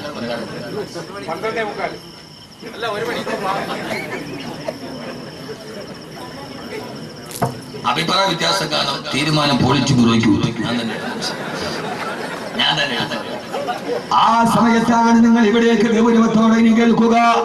ആ സമയത്താണ് ഒരേ കാലഘട്ടത്തിലെ മനുഷ്യ പിശാചുക്കളും പോരാട്ട വീര്യം നടത്തി സമരപ്പറമ്പിലെ ഏറ്റവും വലിയ ആദർശത്തിന്റെ കാവളം മുടക്കി ആധുനിക ലോകത്തിന്റെ ആദർശത്തിന്റെ വക്താക്കളുടെ കഥ പറയുമ്പോ നിങ്ങൾക്കറിയുമല്ലോ, ലോകം കണ്ട ഏറ്റവും വലിയ മനുഷ്യ പിശാചാണ്, ലോകത്തിലെ ഏറ്റവും വലിയ മനുഷ്യ പിശാചാണ്. ആ പിശാചിനെ കാണാനാ പോയി. ഈജിപ്തിലുണ്ട്, അയാളെ കാണാൻ പോയി. ഈജിപ്തിലെ നാഷണൽ മ്യൂസിയം മുഴുവനും കാണാൻ $2 മതി. ഈ പിശാചിനെ കാണാൻ $20 ജോലി. ഈജിപ്തിലെ നാഷണൽ മ്യൂസിയം മുഴുവൻ ചുറ്റി കാണാൻ $2 മതി. ഈ പിശാചിനെ കാണാൻ $20 വേണമെന്ന് പറഞ്ഞ എന്റെ കാവൽക്കാരൻ. ഞാൻ പോയി കണ്ടു. പോയപ്പോ ഞാൻ വിചാരിച്ചത് ഇവൻ ഏതാണ്ട് ഇവൻ വർത്താനമൊക്കെ കേൾക്കുമ്പോ ഒരു 60 അടി ഉണ്ടെന്നാണ് വിചാരിച്ചത്. പോയി നോക്കുമ്പോ കണ്ണാടിച്ചിട്ട് ഒരു 5 അടി 10 അടി മുള്ളുണ്ട്. പച്ച ഉണക്കക്കമ്പിൽ ടാറ് തേച്ചത് മാതിരി കിടക്കുന്നുണ്ട് ആ മനുഷ്യൻ ഈജിപ്തിലെ നാഷണൽ മ്യൂസിയത്തിൽ. എവിടെ? ഈജിപ്തിലെ നാഷണൽ മ്യൂസിയത്തിൽ. ആരാട്? അവനാണ് പറഞ്ഞത് അനല്ലടി മുൽക്കു മിസ്റ വഹാദിൽ അൻഹാറു തജ്രി മിൻ തഹ്തി. ഈ നൈൽ പോലും ഒഴുകുന്നത് എന്നോട് ചോദിച്ചിട്ടാണടാ. എന്നോട് ചോദ്യം ചെയ്യാൻ നീ ആരടാ? ആരാ ചോദിച്ചത്? പണ്ഡിതന്മാരെ പറയുമ്പോ, ഒരു കൂട്ടം ചെറുപ്പക്കാര് പറയുമ്പോ, ഞങ്ങളാണ് ഇവിടുത്തെ ഭരണാധികാരികൾ, ഞങ്ങളാണ് പണക്കാർ. ഞാൻ പറഞ്ഞിട്ടാണ് ഈ നാടനങ്ങനെന്ന് പറഞ്ഞ ഫറോവയാണ്. അല്ലാഹുവിൽ വിശ്വസിക്കണേ ഫറോവ, പരലോകം വരും ഫറോവ എന്ന് മൂസാ നബി പറഞ്ഞപ്പോ ഫറോവയ്ക്ക് മനസ്സിലായില്ല. അവസാന ചങ്ങടിൽ കിടന്നിട്ട് ഉപ്പുവെള്ളം തന്റെ അണ്ണാക്കിലേക്ക് കയറിയപ്പോ ഫറോവയ്ക്ക് മനസ്സിലായി, ധാരണകളെ തെറ്റിപ്പോയി. ആ സമയത്താണ് ഫിറഔൻ പറയാൻ പോയത്, ആമന്തു ലാ ഇലാഹ ഇല്ലല്ലദീ ലാ ഇലാഹ ഇല്ലല്ലാഹ് പറയാൻ പോയപ്പോ എന്താ സംഭവിച്ചതെന്നറിയോ? ഫഅഖദഹുല്ലാഹു നകാല ആഖിറതി വഊലാ. ജിബ്രീൽ വന്ന് തൊണ്ടക്കുടിയിൽ പിടിച്ചിട്ട് പറഞ്ഞു, ഇനി പറയണ്ടടാ, പറയാനുള്ള സമയം കഴിഞ്ഞു പോയി. എത്ര ആളുകൾ നിങ്ങളോട് തിരുത്തി തന്നനാണ്. ഈ ആഭാസം പാടില്ല, ഈ അശ്ലീലത പാടില്ല, ഈ അനാവശ്യം പാടില്ല, ഈ ആവർത്തനം പാടില്ല എന്ന് പള്ളിയിലെ കാളിയാരും പള്ളിയിലെ ആലിമീങ്ങളും പറഞ്ഞപ്പോ പുച്ഛിച്ച് തള്ളിയവര് നന്നായിട്ടും മരിച്ചില്ലടോ ഫറോവ, നന്നായിട്ടും മരിച്ചില്ല ഫറോവ. ലാ ഇലാഹ ഇല്ലല്ലാഹ് പറയാൻ പോയപ്പോ ഫഅഖദഹുല്ലാഹു നകാലൽ ആഖിറതി വൽ ഊലാ. ഓർമ്മ വേണം. ജിബ്രീൽ വന്ന് അണ്ണാക്കിന് കുത്തിപ്പിടിച്ചിട്ട് പറഞ്ഞു, സക്കറാത്തിന്റെ വേദനയിലേക്ക് എരിവ് പറയാനോ വേണ്ട. ചെങ്കടലിലേക്ക് ചത്തുപോയി ഫറോവ. 40 വർഷങ്ങൾ കഴിഞ്ഞപ്പോ 400 വർഷങ്ങൾക്ക് ശേഷം ഫറോവയെ കണ്ടെടുക്കപ്പെട്ടു. അവസാന പസഫിക് മഹാസമുദ്രത്തിൽ സമുദ്ര ഗവേഷകർക്കൊരു മുടിക്കെട്ട് കിട്ടി. ആ മുടി ഇപ്പോഴും മ്യൂസിയത്തിലുണ്ട്. ഇന്റർനെറ്റിൽ പരസ്യം ചെയ്തു, ഒരു മുടി കിട്ടിയിട്ടുണ്ട്, ആരുടെ ഇടങ്ങളില്ല. അങ്ങനെയാണ് ഈജിപ്ഷ്യൻ ഗവൺമെന്റ് വാങ്ങിച്ചത്. ഫറോവയുടെ തലയുടെ മറുഭാഗത്ത് ഫറോവയുടെ തലമുടിയടക്കം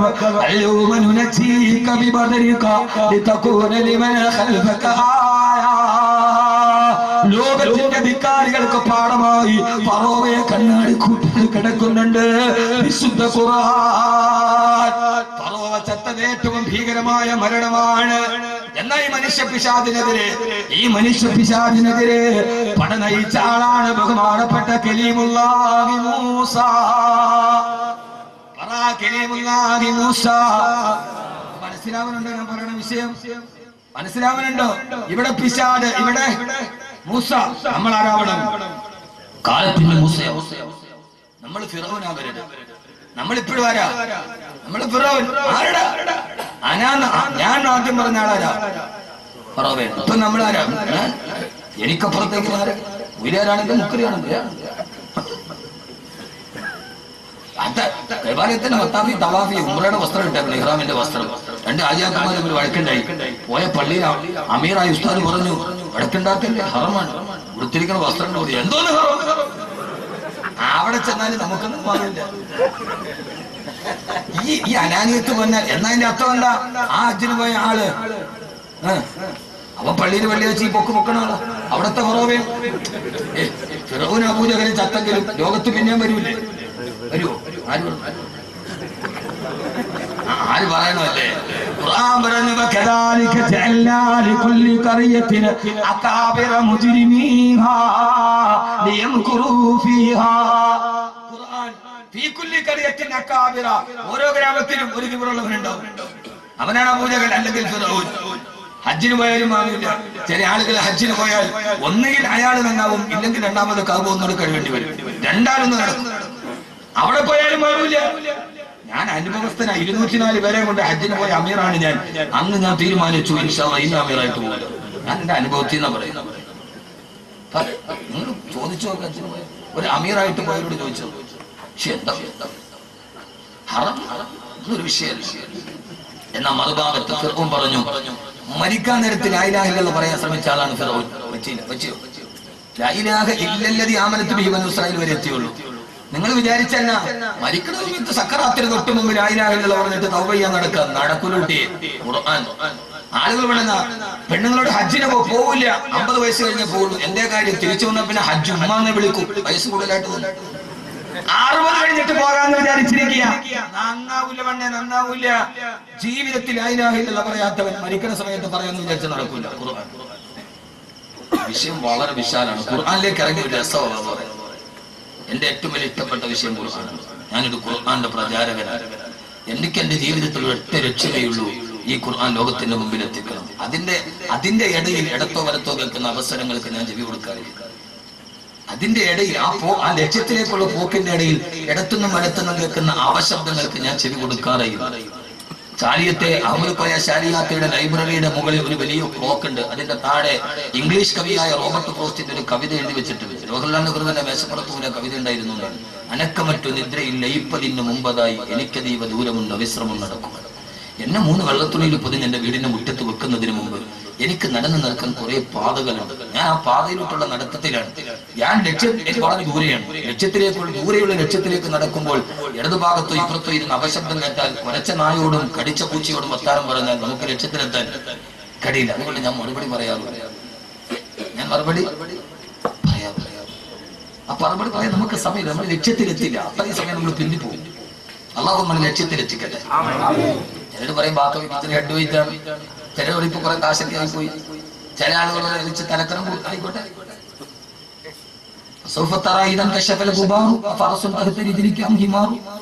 ഇപ്പൊ അന്തരീക്ഷം പൊടി പിടിച്ചു കിടക്കുക. ഇപ്പൊ നമ്മുടെ വിചാരം നമ്മുടെ കുതിരപ്പുറത്താണ്. പൊടിയൊക്കെ താഴട്ടെ, അന്തരീക്ഷം വെളിക്കട്ടെ, അപ്പൊ അറിയാം അപ്പാറസും തഹത്തിരിക്കാം ഹിമാറു കുതിരപ്പുറത്താണോ വെള്ളപ്പുറത്താണോ നമ്മൾ ഇരുന്നാണ്. നമുക്കെന്തിനാണ്? അതൊരു മീസാൻ എന്ന ത്രാസിന്റെ ഭാരമല്ലേ. അള്ളാഹു നിലനിർത്തി തരട്ടെ. എന്നെ കൈതോടുകാർക്ക് നന്നായിട്ട് അറിയുമെന്നറിയില്ല, പക്ഷെ കൈതോട് മേഖല എനിക്ക് നന്നായിട്ട് അറിയില്ല. നിങ്ങൾക്ക് എന്നെ അറിയില്ല. നിങ്ങൾക്ക് ഈ ഫോട്ടോയിൽ വിളിച്ചിട്ടുണ്ടാവുന്നതൊക്കെ ഒരു വാക്കേ അറിയാവുള്ളൂ. ഞാൻ 18 വർഷം മുമ്പ് പൂന്തറ അറബി കോളേജിലെ ഹാഫിളായി ഞാൻ അവിടെ 1ാം ക്ലാസ്സിൽ പഠിക്കുക. അവാമിലിടും മീശ പൊടിച്ചിട്ടില്ല. എന്റെ ഉസ്താദ് പി കെ കോയ ഉസ്താദ് അള്ളാഹു കബറിടം വിശാലമാക്കി കിടക്കട്ടെ. എന്റെ ഉസ്താദ് മരിച്ചു കിടന്നപ്പോഴാണ് പള്ളിയിലെ സെക്രട്ടറി പറഞ്ഞത്, കോയ ഉസ്താദിന്റെ മയ്യത്ത് കണ്ടപ്പോൾ എനിക്ക് മരിക്കണമെന്ന് കൊതി തോന്നിപ്പോയി. അങ്ങനെയുള്ള പണ്ഡിതന്മാർക്ക് വളരെ കുറവാണ്. എന്റെ ഉസ്താദിന്റെ മയ്യത്തിന് അനുശോചനം തോട്ടക്കാട്ടുകാരുടെ പ്രസിഡന്റ് പറഞ്ഞു, കോയ ഉസ്താദിന്റെ മയ്യത്ത് കണ്ടപ്പോൾ എനിക്ക് മരിക്കാൻ കൊതി തോന്നിപ്പോയി. ഒരാൾ മരിച്ചു കിടക്കുന്നുണ്ട്, അപ്പൊ ജീവിച്ചിരിക്കുന്ന ആൾക്ക് കൊതിയാവും. പൂന്തറ കോളേജിന് വലിയ വരുമാനമൊന്നുമില്ല. അപ്പോ ഉസ്താദ് എല്ലാ വർഷവും കലണ്ടർ അടിക്കും. വിൽക്കാൻ വേണ്ടി മുത്തലിങ്ങളെ പറഞ്ഞു. ഞാനും എന്നൊരു സുഹൃത്തുണ്ടോ വട്ടപ്പാറ മനുഷ്യ, നിങ്ങളുടെ മകനുകാരൻ, ഞങ്ങൾ രണ്ടുപേരും കൂടെ വന്നു. വേക്കൽ പള്ളി വലിയ സമ്പന്നന്റെ പള്ളിയാണെന്നാകട്ടെ. അന്ന് ആദ്യമായിട്ട് ഞാൻ വേക്കപ്പള്ളിയിൽ പള്ളിക്ക് എന്റെ ദറസിൽ എനിക്കിടക്കുള്ള കുട്ടികൾക്ക് ഭക്ഷണത്തിന് വേണ്ടി ഒരു ജുമൈക്കുമ്പ് പ്രസംഗിച്ചു. ലക്ഷ്യ കലണ്ടർ തരാം. സംഭവം നടക്കുന്നത് വേക്കൽ പള്ളിയിലാണ്, ജുമാത്തുള്ളിയിൽ. ആരാധിക്കുന്നത് പ്രസംഗിച്ച് ഞാൻ മരണത്തെ കുറിച്ച് പറയാം. കബറും കഫത്തോണി പറഞ്ഞാലേ കായ് വിട്ടുപോയി. അങ്ങനെ പ്രസംഗം ചൂട് പിടിച്ചു. അന്നെ മീശ പൊടിച്ചിട്ടില്ല. പ്രസംഗിച്ചുകൊണ്ടിരിക്കുമ്പോ ഒരു മണിയായി. അപ്പൊ പെട്ടെന്നൊരു ശബ്ദം, ആളുകളുടെ ഇടയിൽ ആരോ പറഞ്ഞു പള്ളിയുടെ പ്രസിഡന്റ് ആണ്. ഞാൻ പറഞ്ഞു ഇത് എന്തൊരു മനുഷ്യനാണ്. ഞാൻ പേടിച്ച് പറച്ചവിടെ ഇരുന്നു കഴിഞ്ഞപ്പോ എനിക്ക് ആ മനുഷ്യനോട് ഭയങ്കര ദേഷ്യം തോന്നി. ഇവിടെ എന്തൊരു അഹങ്കാരിയും പ്രസംഗിച്ചോണ്ടിരിക്കുന്നു. പരസ്യമായിട്ട് ഇരിക്കവിടെ എല്ലാരും നിസ്കാരം കഴിഞ്ഞിറങ്ങിയിട്ട് ആ മനുഷ്യൻ തന്നെ എന്നെ വിളിച്ചുകൊണ്ട് പോയിട്ട് എല്ലാവരോടും പറഞ്ഞു, ഇത് കോയ ഉസ്താദിന്റെ പള്ളിയിൽ നിന്ന് വന്ന കുട്ടികളാണ്, എല്ലാവരും പൈസ കൊടുക്കുന്നത്. പൈസയൊക്കെ വാങ്ങിച്ചു തന്നു. നേരെ വിളിച്ച് വീട്ടിൽ കൊണ്ടുപോയി ഭക്ഷണം തന്നതിന് ശേഷം 2000 രൂപ എടുത്ത് വന്നിട്ട് പറഞ്ഞു, ഉസ്താദിനോട് ദുആ ചെയ്യാൻ പറഞ്ഞു. ഉങ്കുടി മാനേജരാണ്. അപ്പൊ ഞാൻ ആളുകളോട് ചോദിച്ചു, ആരാ ഇയാളെ മക്കളാണ് എന്നോട്. അള്ളാഹുദത്തിന് കബറിലും വിശാലമാക്കി കൊടുത്തു. ഏതായാലും 18 വർഷം ആ മനുഷ്യൻ എന്ന 2000 രൂപയുടെ പ്രതിഫലം അദ്ദേഹം മണ്ണിൽ കിടക്കുമ്പോൾ ഇത്രയും പേര് ആമീൻ പറഞ്ഞു അല്ലേ. അപ്പൊ അങ്ങനെ ഞാൻ വേക്കൽ പ്രസംഗിച്ചിട്ടുണ്ട്. ഇതാരും അറിയാത്ത ഞങ്ങൾ മാത്രം അറിയുന്ന സീക്രട്ട്. അദ്ദേഹം മരിച്ചു പോയി ജീവിച്ചിരിക്കുന്ന ആൾ ഞാനുള്ളൂ. അള്ളാഹു നമ്മളെ നന്നാക്കി തരട്ടെ. എന്നാൽ ഈ മനുഷ്യ പിശാചിനെതിരെ അതുകൊണ്ട് ജീവിതത്തിൽ ലാ ഇലാഹ ഇല്ലല്ലാഹ് പറഞ്ഞ് നമ്മൾ മരിക്കുന്ന സമയത്ത് പറ്റൂല.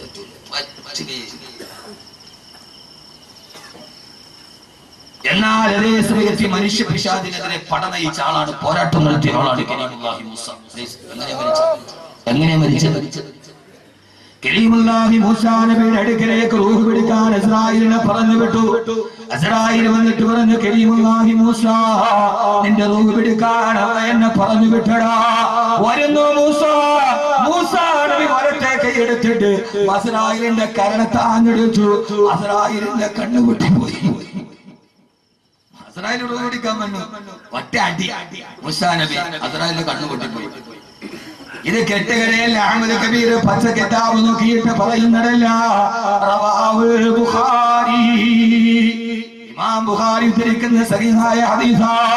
അസ്രായീൽ പൊട്ടിക്കരഞ്ഞുകൊണ്ട് അല്ലാഹുവിന്റെ അടുക്കലെത്തി, അല്ലാഹുവേ, മരിക്കാൻ ഇഷ്ടമില്ലാത്ത ഒരാളെ റൂഹ് പിടിക്കാൻ എന്നെ എന്തിനു നീ പറഞ്ഞു വിട്ടു അല്ലാഹ്? നിന്റെ മൂസ എന്നെ അടിച്ചെന്റെ കണ്ണ് പൊട്ടിച്ചു അല്ലാഹ്. അസ്രായീൽ കേൾക്കേണ്ട സംഭവമല്ലേ. അസ്രായീൽ വന്ന അങ്ങനെയല്ല. എന്ത് പറ്റി?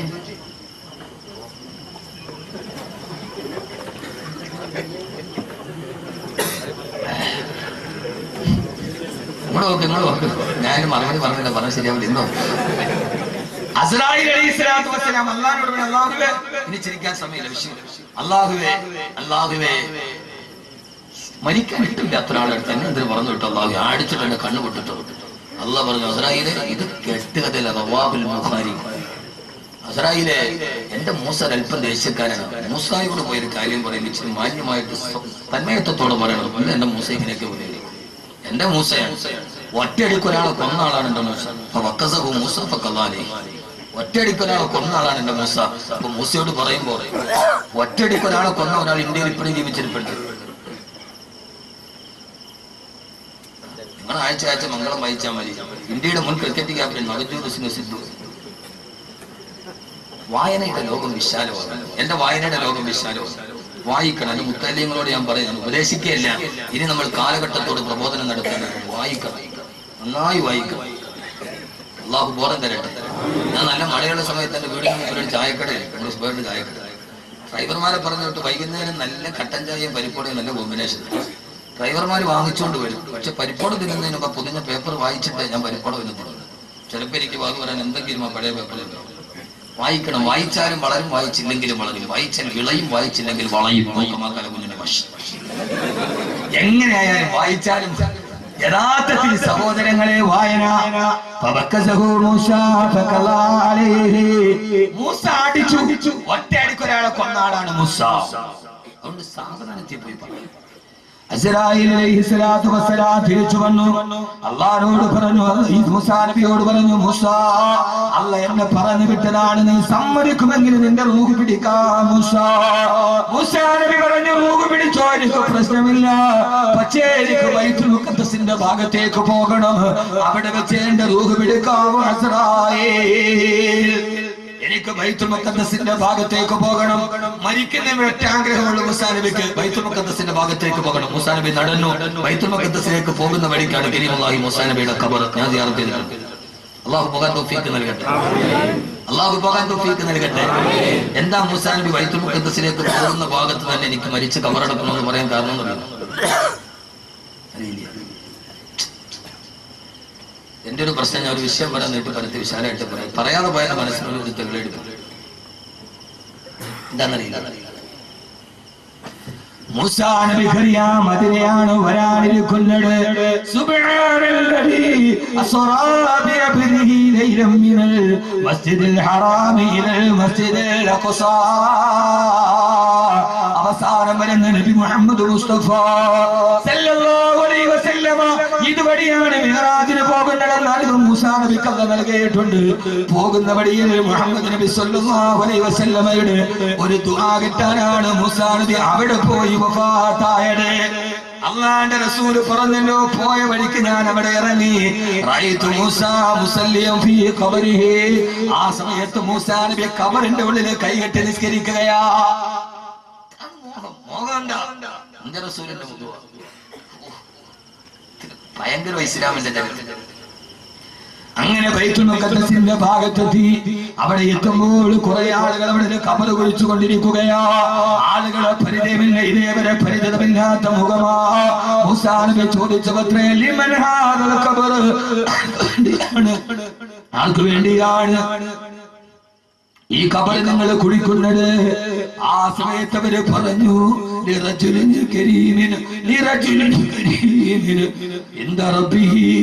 അല്ലാഹുവിന്റെ അടുക്കൽ മാന്യനായ പുരുഷന് വേണ്ടിയാ. അല്ലാഹുവിന്റെ അടുക്കൽ മാന്യനായ പുരുഷന് വേണ്ടിയാണ് ഞങ്ങളിത് കുഴിക്കുന്നതെന്ന് പറഞ്ഞു. ആരാ കുടിക്കുന്നത്? മനുഷ്യരല്ല, അല്ലാഹുവിന്റെ മലക്കുകളാണ് ഖബർ കുഴിക്കുന്നത്. ആ മലക്കുകൾ പറഞ്ഞു, അല്ലാഹുവിന്റെ അടുക്കൽ മാന്യനായ ഒരു ചെറുപ്പക്കാരനുണ്ട്, ആ ചെറുപ്പക്കാരന് വേണ്ടിയാണ് ഖബർ കുഴിക്കുന്നത്. മൂസാ നബി ആ ഖബറിന്റെ ഉള്ളിലേക്ക് ഇറങ്ങി. എന്നിട്ട് അതിന്റെ ഉള്ളിൽ നീണ്ടു നിവർന്ന് കിടന്നു നോക്കി. ആ സമയത്ത് സ്വർഗത്തിന്റെ പരിമളം കണ്ടു മൂസാ. സ്വർഗത്തിന്റെ വിരിപ്പ 6 അടി മണ്ണിന്റെ ഉള്ളിൽ കണ്ടു മൂസാ അലൈഹിസ്സലാത്തു വസ്സലാം. അങ്ങനെ ഖബറിൽ മലന്ന് കിടക്കുമ്പോ ആ സമയത്ത് അസ്റായീൽ അലൈഹിസ്സലാത്തു വസ്സലാം റൂഹ് പിടിച്ചു. പിന്നീട് നടന്നത് ചരിത്രമാണ്. മൂസാ നബിയുടെ മയ്യത്ത് കുളിപ്പിച്ചത് മനുഷ്യരല്ല, മലായികത്തുല്ലാഹ്. മൂസാ നബിയുടെ കഫൻ പൊതി തുണിഞ്ഞത് മലായികത്തുല്ലാഹ്. മൂസാ നബിയുടെ മയ്യത്ത് നിസ്കരിച്ചത് മലായികത്തുകളോ. പണ്ട് ചെറുപ്പക്കാരാ, അഭിനവരാഗ ലോകത്തിന്റെ പേക്കൂത്തുകളോട് രാജിയാവാട്. കാലഘട്ടത്തിന്റെ കാലച്ചുവരെ കണ്ടെറിഞ്ഞ് കാലഘട്ടത്തിന്റെ കനലുകളെ പോലെ കാലിടുമ്പിനേക്കാൾ കരുതലുള്ള കാവലാളുകളാകാൻ ഫിറൗനെതിരെ പൊരുതിയ മൂസാ നബിയാണ്. പിന്നെ മയ്യത്ത് നിസ്കരിച്ചത് മലക്കുകളാ. പറ്റുമോ നമുക്ക്? കഫം പൊതിഞ്ഞതോ മലക്ക്, കുളിപ്പിച്ചത് മലക്ക്. അല്ലാഹു ബോധം തരട്ടെ, അല്ലാഹു ബോധം തരട്ടെ, അല്ലാഹു ബോധം തരട്ടെ. ഹബീബായ നബി മുഹമ്മദ് മുസ്തഫ രണ്ടാമത്തെ ശത്രു മനുഷ്യ പിശാച് പോരാടിയാൽ ഏറ്റവും നല്ല മരണം കിട്ടും. ഇനി എത്ര വേണം പറയാം? ഉദാഹരണം അവസാനത്തെ പറയാം. അവസാനത്തെ ഹബീബായ നബി മുഹമ്മദ് മുസ്തഫ. മറുഭാഗത്ത് മനുഷ്യ പിശാചാരാ, മറുഭാഗത്ത് മനുഷ്യ പിശാചാരാ.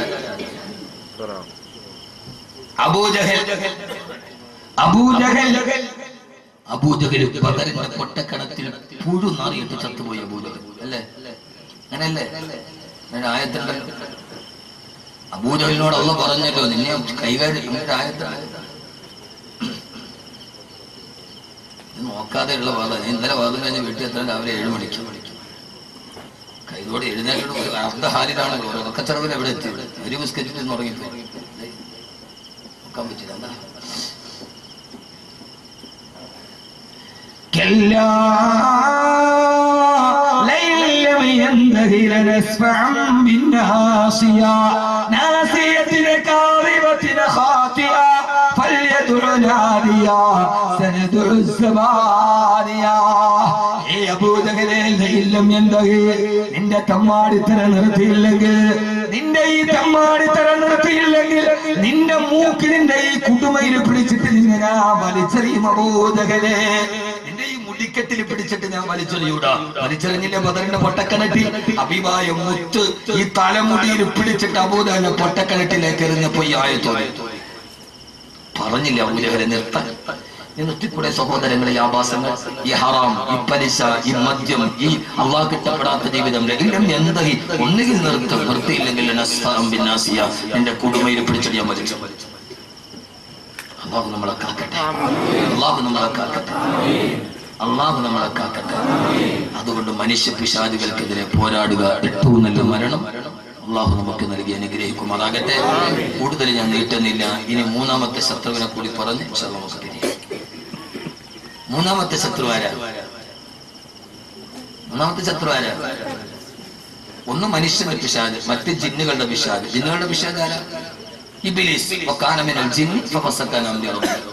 ഇബ്ലീസ് ജിന്നുകളുടെ. പെട്ടെന്ന് നമുക്ക് തിരിയാം. ഒരു പോലല്ലോ ഇടയ്ക്ക് തീർന്നിട്ടല്ലേ പോളൂ. എന്നാ ആയുധം പറഞ്ഞു, ഇവർക്കെതിരെ പോരാടാൻ ആയുധം വേണ്ട. അല്ല, ശത്രു നമ്മളെ കൊല്ലാൻ വേണ്ടി അള്ളാഹ് മുപ്പൂസാവാണ് ഞാൻ സുല്ലിട്ടു എന്ന് പറഞ്ഞ കാര്യം. അള്ളാഹ് മുപ്പൂസാവാണ് ഞാൻ ഇല്ല, ഞാൻ സുല്ലിട്ടു. പറ്റൂല. ആയുധം വേണ്ട പോരാടാൻ. എന്താ ആയുധം? ആയുധം അള്ളാഹ് തന്നെ പറയുന്നു. അതുണ്ടെങ്കിൽ ജീവിതത്തിൽ. മൂന്നാമത്തെ പിശാച് അല്ലേ? പിശാച് ആദം നബിയെയും ഹവ്വാ ബീവിയെയും സ്വർഗത്തിൽ നിന്ന് പുറത്താക്കി. ആദം നബി എവിടെ ഇറങ്ങി? ആദം നബി നിലമേല് വെച്ച് പറഞ്ഞപ്പോ പറഞ്ഞ ആദം നബി, പിന്നെ ആദം നബി പിന്നെ മംഗളിയാനി കയറി ചന്ദ്രനിൽ പോയി. ആദം നബി ഭൂമിയിൽ ഇറങ്ങി ആർക്കറിയാൻ പാടില്ല. ആദം നബി ഭൂമിയിൽ ഇറങ്ങി. ആദം നബി ഭൂമിയിൽ ഇറങ്ങി. ഹവ്വാ ബീവി ജിദ്ദയല്ല ജദ്ദയാണ്. ആരും മലയാളികൾ കസറിട്ടത് ജിദ്ദയല്ല ജദ്ദ, വെല്ലുമ്മ. അപ്പൊ അറബികൾ വെല്ലുമ്മയുടെ ആളുകളും ഇന്ത്യക്കാര് വല്യാപ്പാട് ആളുകളും.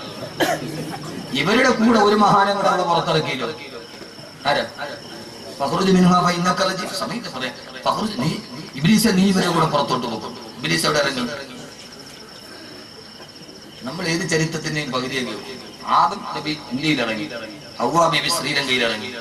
രണ്ടുപേരും കൂടി പൊട്ടിക്കരഞ്ഞു. റബ്ബനാ ളലംനാ അൻഫുസനാ വഇല്ലം തഗ്ഫിർ ലനാ വതർഹംനാ ലനകൂനന്ന മിനൽ ഖാസിരീൻ. അല്ലാഹുവേ, നീ ഞങ്ങൾക്ക് പുറത്തു തന്നില്ലെങ്കിൽ ഞങ്ങൾ ഏറ്റവും വലിയ നഷ്ടവാളികളാവും. അല്ലാഹുവേ, 100 വർഷം ആദം നബി നിന്ന് കരഞ്ഞു, 100 വർഷം ഇരുന്ന് കരഞ്ഞു, 100 വർഷം കിടന്നു കരഞ്ഞു.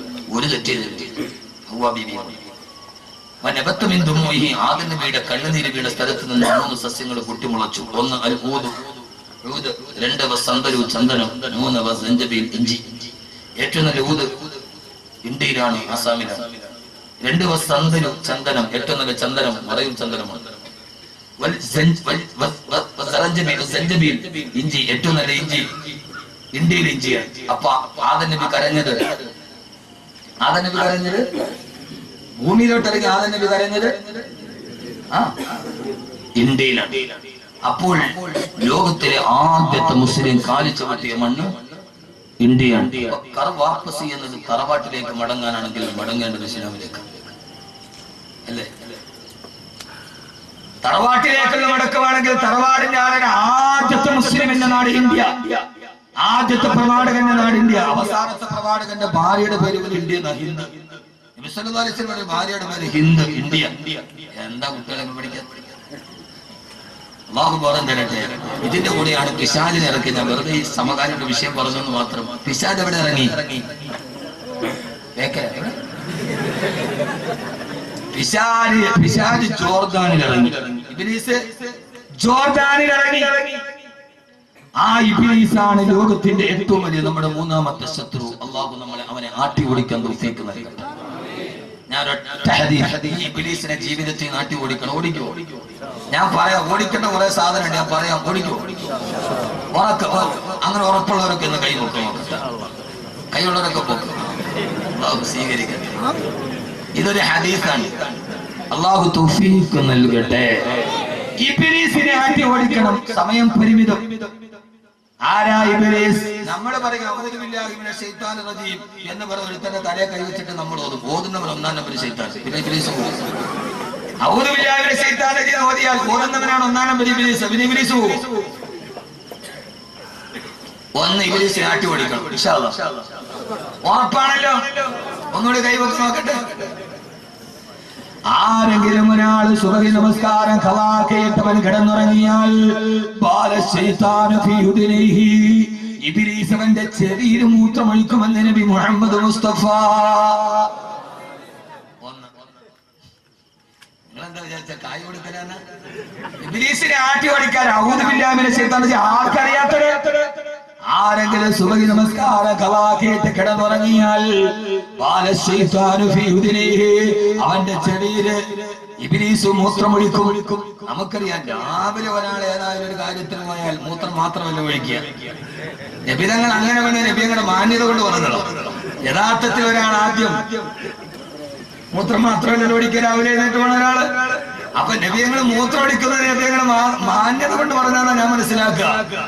അപ്പോൾ മിക്കവാറും ഇവിടെ ഇന്നിരിക്കുന്ന ഒട്ടുമിക്ക ആളുകളുടെ ഈ ചെവി ഇന്ന് പിശാചിന്റെ കക്കൂസായി മാറിയിട്ടുണ്ട്. വലത് കെട്ടത് കൊണ്ട് മാത്രം സുബഹി നിസ്കരിച്ചു എന്നുള്ളതിന്റെ അടയാളമല്ല. ഞാൻ മലപ്പുറത്തൊരിക്കൽ വലത് പറയുമ്പോൾ ഒരു പെൺകുട്ടി എന്റെ അടുത്ത് കത്ത് തന്നു, ഉസ്താദ് ദുആ ചെയ്യണം, എന്റെ ഭർത്താവിന് 4 പെൺകുട്ടികളുമായിട്ട് പരസ്പര ബന്ധമുണ്ട്, ഉസ്താദ് ദുആ ചെയ്യും. അതിന്റെ താഴെ എഴുതിയിരിക്കുന്നു, ഈ സദസ്സിൽ തന്നെ ഉസ്താദ് ദുആ ചെയ്യും. അതെന്താന്ന് അറിയാണ്ട് അതിന്റെ താഴെ എഴുതിയിരിക്കുകയാണ്, എന്റെ ഭർത്താവ് ഉസ്താദിന്റെ മുമ്പിൽ വന്ന് വെക്കാൻ വന്നിരിക്കുന്നത്. ഞാൻ വെറുതെ പറഞ്ഞു, ക്യാൻസർ ഖുർആനിലൂടെ മോചനമുള്ള ക്യാസറ്റ് അവിടെ പ്രസംഗിച്ച അതിന്റെ താഴെ എഴുതിയിരിക്കുന്നു, ആ 4 പെണ്ണുങ്ങൾ അപ്പുറത്ത് ചിരിച്ചുകൊണ്ടിരിക്കുന്നു ഉസ്താദിന് വന്നേക്ക്. അപ്പൊ അതിന്റെ അർത്ഥം എന്താ? വഴതെന്ന് പറഞ്ഞാൽ ദീർഘാവണം, വായും മുത്തൈതാകണം, കേൾക്കുന്നവനും ആ വഴത് ഇർഷാദ് നൽകണം. സഹോദരങ്ങളെ, ഒന്ന് ഇബ്ലീസിന്റെ ശരീരത്തിൽ കൂട്ടി. ഇതാണ് ജീവിതം പോരാടാനുള്ളതാണ്. സുബഹിക്ക് എഴുന്നേൽക്കുക, സുബഹിക്ക് എഴുന്നേൽക്കുക, എന്നിട്ട് 2 റക്അത്ത് സുബഹി നിസ്കരിക്കുക.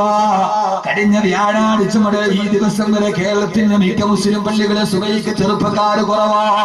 കാരണം ബോളിവുഡിന്റെ കോടികൾ മുടക്കിയ സിനിമാ നായകന്റെ സിനിമ കാണാൻ പാതിരാത്രി 2 മണി വരെ തിരുവനന്തപുരത്തും കൊല്ലത്തുമുള്ള തിയേറ്ററിലെ ചെറുപ്പക്കാരുടെ ക്യൂവാ. ആണ്ടിപ്പെട്ടിക്കാരൻ അണ്ണാച്ചിയുടെ സിനിമ കാണാൻ 2 മണി വരെ ക്യൂ നിൽക്കുന്ന ചെറുപ്പക്കാരോ.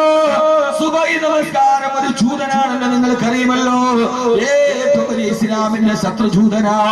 ഒരു ജൂത പണ്ഡിതനോട് ഒരു മുസ്ലിം ചോദിച്ചു, ഭദ്രേ, നിങ്ങൾക്കെന്നാ മുസ്ലിമീങ്ങളെ ഭയമില്ലാത്തത്? മുസ്ലിമീങ്ങളെ ജൂതന്മാരെ തോപ്പിക്കുമെന്ന് നബി നിങ്ങൾ പറഞ്ഞിട്ടുണ്ടല്ലോ. അയാൾ പറഞ്ഞ മറുപടി എന്തെന്നറിയോ?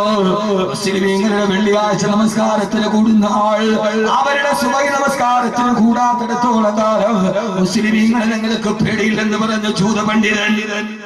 അവരുടെ വെള്ളിയാഴ്ചക്ക് കൂടുന്ന ആളുകൾ സുബഹി ജമാഅത്തിന് കൂടാത്തിടത്തോളം കാലം അവരെ പേടിക്കേണ്ടതെന്തിനാ? എന്റെ പ്രിയപ്പെട്ട ചെറുപ്പക്കാരാ, നമസ്കാരത്തിന്റെ കാര്യത്തിൽ ശ്രദ്ധിക്കണേ. ഈ അടുത്ത കാലത്ത് ഞാൻ കണ്ടൊരു വലിയ മഹാത്ഭുതമുണ്ട്. കഴിഞ്ഞ ജനുവരി 5-ാം തീയതി ആ ദിവസം വളരെ കൃത്യമായിട്ട് എന്റെ മുമ്പിൽ ഓർമ്മയുണ്ട്. കാരണം എന്നറിയോ? അന്നെന്റെ വിവാഹത്തിന്റെ 10ാം വാർഷികമാ. 6 മാസം മുമ്പ് ഭാര്യ എടുത്തിട്ട് ഡയറിയിൽ വരച്ചിട്ട് അന്നത്തെ ദിവസം വളരെ പോവാൻ പാടില്ല, അന്നത്തെ ദിവസം ദുആ ചെയ്യണം, യതീമീങ്ങൾക്ക് ഭക്ഷണം കൊടുക്കണം ഒരു ആഗ്രഹം ആ സാധുവിനുണ്ട്. അല്ലാഹുവേ, അവസാന സ്വർഗത്തിലെത്തുന്ന മണിയറയിൽ എത്തിക്കണേ അല്ലാഹുവേ. അവസാന നിർബന്ധത്തിന് സഹിക്കാൻ കഴിയാണെന്ന് ബഹ്റൈനിൽ ഒരു പരിപാടിയുണ്ട്. രാവിലെ 10:40 തിരുവനന്തപുരത്ത് നിന്ന് ഗൾഫ് എയറിൽ കയറി ബഹ്റൈനിൽ ഇറങ്ങി പ്രസംഗം കഴിഞ്ഞു. അതേ ഫ്ലൈറ്റിൽ തന്നെ തിരിച്ചു കയറി 7-ാം തീയതി 6-ാം തീയതി കൊടുങ്ങല്ലൂർ പ്രസംഗത്തിനെത്തണം. യാത്രാ ക്ഷീണം കണ്ടെത്താൻ കയറുമ്പോഴേ ഗൾഫ് എയറിന്റെ ബിസിനസ് ക്ലാസ്സിലാ. ഞാനല്ലാതെ വേറൊരാൾ ബിസിനസ് ക്ലാസ്സിലില്ല. ഇത് കേൾക്കുമ്പോൾ ചില ഉൽപ്പതിഷ്ഠിക്കൽ പറയുന്നയാൾ ഗൾഫ് യാത്ര പറയാൻ പറഞ്ഞെന്ന് അങ്ങനെ ഞാൻ കേൾക്കാറുണ്ട്. ഇത് നിങ്ങളുടെ കഴിവിലോട്ട് ഇറങ്ങാൻ പറയാ. ആ സമയത്ത് കയറുമ്പോ 3 സുന്ദരി പെണ്ണുങ്ങൾ, ഹോസ്റ്റസാണ്, ഒരു സുന്ദരനായ സുമകനായ ചെറുപ്പക്കാരൻ ബിസിനസ് ക്ലാസ്സിലേക്ക് കയറി ചാരി കിടക്കും. എയർ ഹോസ്റ്റസ് വന്ന് മെനു തന്നു. ഞാൻ പറഞ്ഞു, ഒന്നും വേണ്ട, എന്നെ ഡിസ്റ്റർബ് ചെയ്യരുത്, ഞാൻ ഉറങ്ങാൻ പോവുകയാ, ഉറക്കമില്ല. നന്നായിട്ട് ഉറങ്ങാൻ ചാരി കിടക്കവേ ആ ചെറുപ്പക്കാരനോട് പറഞ്ഞു, മോനെ, സുബഹിന്റെ സമയമാകും, ഒന്ന് തട്ടി വിളിച്ചേക്കണം, കാരണം 6 മണിക്കാണ് ഫ്ലൈറ്റ് തിരുവനന്തപുരത്ത് ലാൻഡ് ചെയ്യുക, സുബഹികളാവും. അത് പറഞ്ഞിട്ട് ഉറക്കത്തിന്റെ ക്ഷീണത്താൽ പ്രസംഗത്തിന്റെ ക്ഷീണമാണ് ഉറങ്ങിപ്പോയി. പാതിരാ സമയത്ത് ഈ ഗൾഫേർ പാതിരാത്തിൽ പാഞ്ഞു പോവുക അന്തരീക്ഷത്തിനോട്. പെട്ടെന്നടാ നാട്ടിൽ നിന്ന് കൊണ്ടുപോയി എന്റെ മൊബൈൽ എന്റെ പോക്കറ്റിൽ കിടക്കുന്നുണ്ട്. സാധാരണ വെച്ച് അലാറത്തിന്റെ ടൈമായപ്പോൾ അറിയാൻ അടിക്കാൻ തുടങ്ങി. ചാടി എഴുന്നേൽക്കുമ്പോ നാട്ടിലെ 4 മണി സമയമായി സാധാരണ നോക്കുന്ന അലാറം അടിച്ചെടുത്തേട്ടു. എഴുന്നേറ്റപ്പോ കേട്ടത് അതിന്റെ ഉള്ളിൽ നിന്നും പൊട്ടിക്കരയുന്നൊരു ശബ്ദമോ. ഞാൻ എന്റെ കണ്ണുകളെ കാതുകളെ വിശ്വസിക്കാതെ നോക്കിയപ്പോ പടച്ചതമ്പുരാനെ തന്നെയാണ് സത്യം. ആ എയർ ഹോസ്റ്റസിന്റെ നടുവിലിരുന്നു കൊണ്ട് ബിസിനസ് ക്ലാസിന്റെ നടുവിലുള്ള തറയിൽ ഞാൻ നേരത്തെ കണ്ട എയർ ഹോസ്റ്റസായ സുമകനായ ചെറുപ്പക്കാര സുദൂതിൽ കിടന്ന് പൊട്ടിക്കരയുകയോ. ഞാൻ സ്ക്രീനിൽ നോക്കുമ്പോ ആ സമയത്ത് ഏറിയ ഈ ഗൾഫ് എയറിന്റെ ഫ്ലൈറ്റ് 30,000 അടി മുകളിൽ പറക്കുകയോ. അറബിക്കടലിന്റെ മുകളിൽ 30,000 അടി മുകളിൽ പറക്കുമ്പോ ആ സമയത്താണ് താഴെ കിടന്ന് പൊട്ടിക്കരയുന്നത്. അല്ലാഹു മൻസുറ ഇഖ്വാനനാ, ഞങ്ങളുടെ സഹോദരങ്ങളെ നീ കാക്കണയല്ല. അല്ലാഹു മഹ്ഫൽ മസാജിദനാ, ഞങ്ങളുടെ പള്ളികളെ നീ കാക്കണയല്ല. പൊട്ടിക്കരഞ്ഞുകൊണ്ട് കണ്ണുനീര് തടന്നില്ല തുടങ്ങുമ്പോ കുറെ കരഞ്ഞു കിടന്നപ്പോ സഹോദരങ്ങളെ ആ സമയത്ത് ഞാൻ ആ പടച്ചവനെ അല്ലാഹുവേ അല്ലാഹുവേ അല്ലാഹുവേ അല്ലാഹുവേ ആ സമയത്ത് ഞാൻ നോക്കുമ്പോ അയാൾ എന്നെ തട്ടി വിളിച്ചു. ഞാൻ എഴുന്നേറ്റു. അവിടെ ഇമാമത്ത് നിന്ന് നിസ്കാരം നിർവഹിച്ച് നിസ്ലാം വീട്ടിയിട്ട് തിരിഞ്ഞു നോക്കുമ്പോ അവന്റെ പുറത്തേക്ക് ഞാൻ നെയിം പ്ലേറ്റ് നോക്കിയപ്പോ എഴുതിയിട്ടുണ്ട് മുഹമ്മദ് അഹമ്മദ് യാസീൻ ഷർഖി. അതാണ് അവന്റെ പേര്. ഞാൻ ചോദിച്ചു, മോനെ നീ എവിടെ നിന്നാ? അറബി ഭാഷയിൽ അവൻ മറുപടി പറഞ്ഞു, ഞാൻ ഫലസ്തീൻകാരനാ. പാസ്പോർട്ട് ആണെങ്കിലും ഫലസ്തീനിയാണ് ഞാൻ. എന്റെ ഉമ്മയെയും എന്റെ സഹോദരങ്ങളെയും ജൂതന്മാര് കൊന്നൊടുങ്ങിയപ്പോ ജോർദാനിലേക്ക് ഓടിപ്പോയടാ. പൊന്നുമോനെ, അറബിക്കടലിന്റെ മുകളിലൂടെ 30,000 അടി മുകളിൽ ഫ്ലൈറ്റിൽ പറക്കുമ്പോട് പൊട്ടിക്കരഞ്ഞിട്ട് പടച്ചറപ്പിനോട് ദുആ ചെയ്യുന്ന വജ്രായുധമുള്ളതുകൊണ്ട് അമേരിക്കയുടെ ജാലസന്ധാനമായ ഇസ്രായേലിന് ഇന്ന് ഫലസ്തീനിലെ മക്കളെ തൊടാൻ കഴിയാത്തത്. അവിടെ ഏറ്റവും വലിയ ആയുധമേടാ, അവിടെ ആയുധമേടാ. ലോകത്തിലെ ന്യൂനപക്ഷമായ ഗസയുടെ മക്കളെ കൊന്നെടുക്കാൻ ക്ലസ്റ്റർ ബോംബുകൾക്കും വിയറ്റ്നാമിനെയും കംബോഡിയയെയും ചെച്ചിനെയും സോമാലിയെയും അഫ്ഗാനിനെയും ഇറാഖിനെയും തകർത്തെറിഞ്ഞ മലനിരകളെ തകർത്തെറിഞ്ഞ ബോംബുകൾക്ക് ഫലസ്തീനിന്റെ മക്കളെ കല്ലും കവണയും ഉപയോഗിച്ച് ഇന്തിഫാദയിലൂടെ ചെറുത്ത് നിൽക്കുന്ന മക്കളെ തോൽപ്പിക്കാൻ കഴിയാത്തത്. 30,000 അടി മുകളിലും താഴ്ച നിസ്കരിച്ചിട്ട് പൊട്ടിക്കളയുന്ന ചെറുപ്പക്കാരനാ ഫലസ്തീന്. എന്റെ പൊന്നു ചെറുപ്പക്കാരാ, ഇത് തഹജ്ജുദിന്റെ കഥയോ. സുബഹിക്ക് ബാങ്ക് വിളിക്കുമ്പോൾ പുറപ്പിന്റെ അടിയിൽ കിടക്കുന്ന ചെറുപ്പക്കാരാ, ഇബ്ലീസിനെതിരെയുള്ള ഒന്നാമത്തെ പോരാട്ടം. ബാങ്ക് വിളിക്കുന്ന സമയത്ത് വന്ന് പള്ളിയിൽ വന്ന് നിസ്കരിക്കുക. അല്ലാഹു തൗഫീഖ് നൽകട്ടെ. പെങ്ങളെ, സുബഹികളാക്കരുത്. നമ്മുടെ ജീവിതത്തിന്റെ ഏറ്റവും വലിയ ആയുധം സുബഹിയാ. അല്ലാഹു നിലനിർത്തി തരട്ടെ. കൈപൊക്കിയവർക്കൊക്കെ ഒന്നുകൂടി കൈപൊക്കിക്കൂടെ? ഇൻഷാ അല്ലാഹ് അല്ലാഹു നിലനിർത്തി തരട്ടെ. എന്റെ ഇന്നത്തെ ഏറ്റവും വലിയ ലാഭം, ഇത്രയും ചുമച്ചും കുറച്ചും പറഞ്ഞിട്ടും ഇന്നത്തെ എന്റെ ഏറ്റവും വലിയ ലാഭം, ഇതിൽ ഒരാളിൽ ഈ പൊക്കിയതിൽ 10 പേര് നാളെ സുബഹിക്കുമെന്നല്ല, മുഴുവൻ വരും എന്നുള്ള തെറ്റിദ്ധാരണ എനിക്കില്ല. 10 പേർ ആണല്ലോ ലാഭം. അല്ലാഹു ലാഭം നൽകി അനുഗ്രഹിക്കട്ടെ. അല്ലാഹു ലാഭം നൽകി അനുഗ്രഹിക്കട്ടെ. വയ്യ സഹോദരങ്ങളെ, സമയത്തെ അല്ലാഹു നമുക്ക് ബോധം തരട്ടെ. ഒന്നുകൂടി അല്ലാഹു തൗഫീഖ് നൽകട്ടെ. ആദരവായി വന്ന് രണ്ടാമത് ഇബ്ലീസിന്റെ അടുത്ത യുദ്ധം. ഓക്കെ അല്ലാഹു സുബ്ഹാനഹു വ തആല ഇബ്ലീസിനെ സ്വർഗ്ഗത്തിൽ നിന്ന് പുറത്താക്കിയപ്പോ ആ സമയത്ത് ഇബ്ലീസ് പറഞ്ഞു, അല്ലാഹുവേ, നിന്റെ അടിമകളായ മനുഷ്യരെ പഠിപ്പിക്കാൻ ഞാൻ ഇറങ്ങുകയാണ്. എന്റെ അടിമകൾ, നിന്റെ അടിമകൾക്ക് നിനക്ക് നിസ്കരിക്കാൻ പള്ളിയുണ്ട്. ഫജഅലി മസാജിദാ, എനിക്കൊരു പള്ളി തരണേ അല്ലാഹുവേ. അല്ലാഹു പറഞ്ഞു, ഇബ്ലീസേ, നിന്റെ പള്ളിയിൽ ഹമ്മാമു കുളിമുറിയാണ്. നിന്റെ പള്ളി കുളിമുറിയാണ്. അതുകൊണ്ടാണ് കേരളത്തിലെ മിക്ക ബസ് സ്റ്റാൻഡിന്റെയും പഞ്ചരക്ഷ ഹോട്ടലിന്റെയും ലേഡീസിന്റെ ബാത്റൂമിന് ക്യാമറ ഉണ്ടായത്. നിന്റെ പള്ളി, നിന്റെ പള്ളി കുളിമുറിയാണ്. അപ്പൊ കുളിയുടെ മുമ്പിൽ ഒളിഞ്ഞു നോട്ടം അവസാനിപ്പിക്കുക. 2, അല്ലാഹുവേ, ഫജഅലി മജ്ലിസാ, നിന്റെ അടിമകൾക്ക് നിന്നെ സ്തുതിക്കാൻ ഇങ്ങനെയുള്ള മജ്ലിസ് ഉണ്ടല്ലോ, എനിക്കും ഒരു മജ്ലിസ് താ റബ്ബേ. അല്ലാഹു പറഞ്ഞു, നിന്റെ മജ്ലിസ് അല്ല സുവാഖു, ചന്തകളാണ്, മാർക്കറ്റുകളാണ്. പണത്തുണ്ടയിൽ പോയിട്ട് ഫിത്നയും ഫസാദും പറയുന്നതാണ് നിന്റെ മജ്ലിസ്. കൈവൊങ്ങോ നിക്കരിക്കാൻ എളുപ്പം. ഇത് നിർത്താൻ പെണ്ണുങ്ങളോ 4 മണിക്ക് ശേഷം നടക്കുന്ന മിക്കവാറും അയൽക്കൂട്ടം ഫിത്റയുടെ മജ്‌ലിസാണ്. അതുകൊണ്ട് തന്നെ അനാണ് നിന്റെ മജ്‌ലിസ്. അള്ളാഹു കാക്കട്ടെ. ഇതൊക്കെ നിർത്തണം. ഇതാണ് ഇബ്ലീസിനെതിരെയുള്ള പോരാട്ടം. ഈ ആവശ്യമില്ലാതെ പള്ളിയിൽ തന്നെ വന്നിട്ട് പള്ളിയിലെ മുക്കിലയുടെ മുരിയാരും മൂളിൽ കയറണം ഈ പരിപാടി. നമുക്ക് ഏറ്റവും ഇഷ്ടപ്പെട്ട വിശക്കുമ്പൊക്കെ നമുക്ക് ഇഷ്ടപ്പെട്ട ഇറച്ചി പള്ളിയിലെ മുക്കിരി മുരിയാരും. അതുകൊണ്ട് ഇതിന്റെ ഇബ്ലീസിന്റെ ചിന്തയാ. മാത്രമോ സഹോദരങ്ങളെ, ബഹുമാനപ്പെട്ട അല്ലാഹുവിനോട് ആ സമയത്ത് ഇബ്ലീസ് ചോദിച്ചു, അല്ലാഹുവേ, അല്ലാഹുവേ, എന്റെ പള്ളി ഹമ്മാമാണെങ്കിൽ ഫജഅലി മുഅദ്ദിനാ, പള്ളിയിലേക്ക് ബാങ്ക് വിളിക്കാൻ എനിക്കും ഒരു മുഅദ്ദിന വേണ്ടേ അല്ലാഹുവേ. എന്റെ മുഅദ്ദിനാരാണ് അല്ലാഹ്? 7 പള്ളിയിൽ ഒരു മുഅദ്ദിനുണ്ട്. എന്റെ പള്ളിയിലേക്ക് വിളിക്കാനുള്ള പിശാചിലേക്ക് വിളിക്കുന്ന മുഅദ്ദിന വേണം. അല്ലാഹു പറഞ്ഞു, നിന്റെ മുഅദ്ദിന നിന്റെ അടുക്കലേക്ക് ആളുകളെ വിളിക്കുന്നത് മോശമർത്ഥമുള്ള ലശാറു, മോശമായ അർത്ഥമുള്ള പാട്ടുകളാണ്.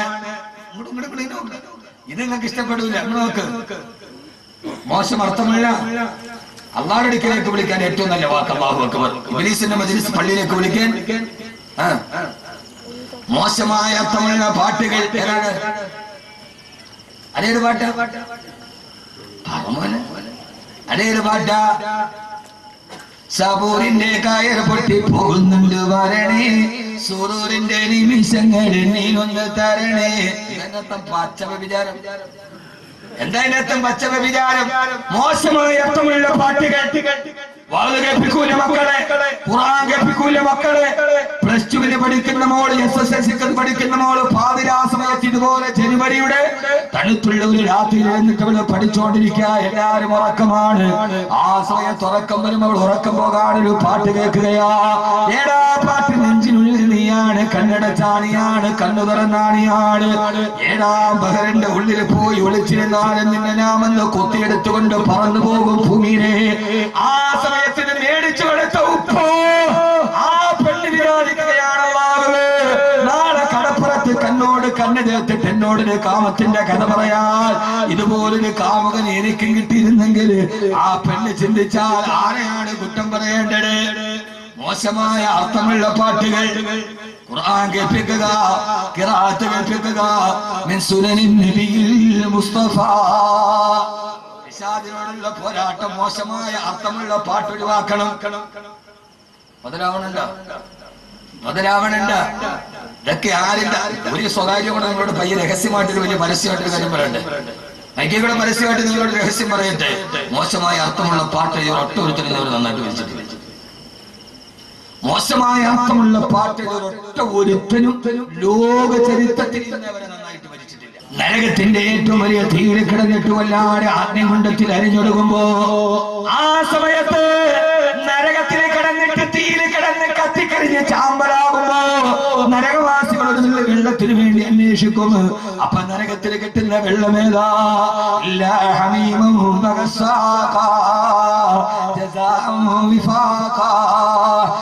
എന്ന് പറയുന്ന തിളച്ചു പറയുന്ന ചീഞ്ചലമോ. ആ ചീഞ്ചലം ഒരു വെള്ളം കാണുമ്പോ അവിടേക്ക് നരകവാസികളോടും അവിടെ ചെല്ലുമ്പോ തിളച്ചു പറയുന്ന ഹമീം എന്ന് പറയുന്ന ചീഞ്ചലമോ. ആ ചീഞ്ചലത്തിന്റെ ചൂടേറ്റിട്ട് തൊലി കരിഞ്ഞു മാറിയിട്ട് അവരെ മാംസം മുഴുവനും ഉരുകി താഴോട്ട് വീണ് അവൻ അസ്ഥിപഞ്ജരമായി മാറും. ആ സമയത്ത് അവര് വീണ്ടും നരകത്തിലേക്ക് തിരിച്ചോടും. ഓടുന്ന വഴിയിലാണ് ദുനിയാവിനെ ഓർമ്മ വരുന്നത്. എന്താ ദുനിയാവ്? ദുനിയാവിലെ സാധനം എത്ര ചൂടുള്ളതാണെങ്കിൽ കുറച്ച് കഴിയുമ്പോ തണുക്കുമല്ലോ. ഹമീമ് തണുത്തിട്ട് കാതുവെന്ന് കരുതി ഇവര് വീണ്ടും തിരിച്ച് ഹമീമിലേക്ക് ഓടും. അപ്പോ അവളുടെ മുഖം വീണ്ടും കരിഞ്ഞൊലിക്കുമെന്ന് വിശുദ്ധ ഖുർആൻ. ഹമീം എന്ന പുഴയുടെയും കത്തിക്കാളുന്ന നരകത്തിന്റെയും ഇടയിൽ നരകവാസികൾ ഇങ്ങനെ ഓടി നടക്കും. ഞാൻ പറഞ്ഞതല്ലോ.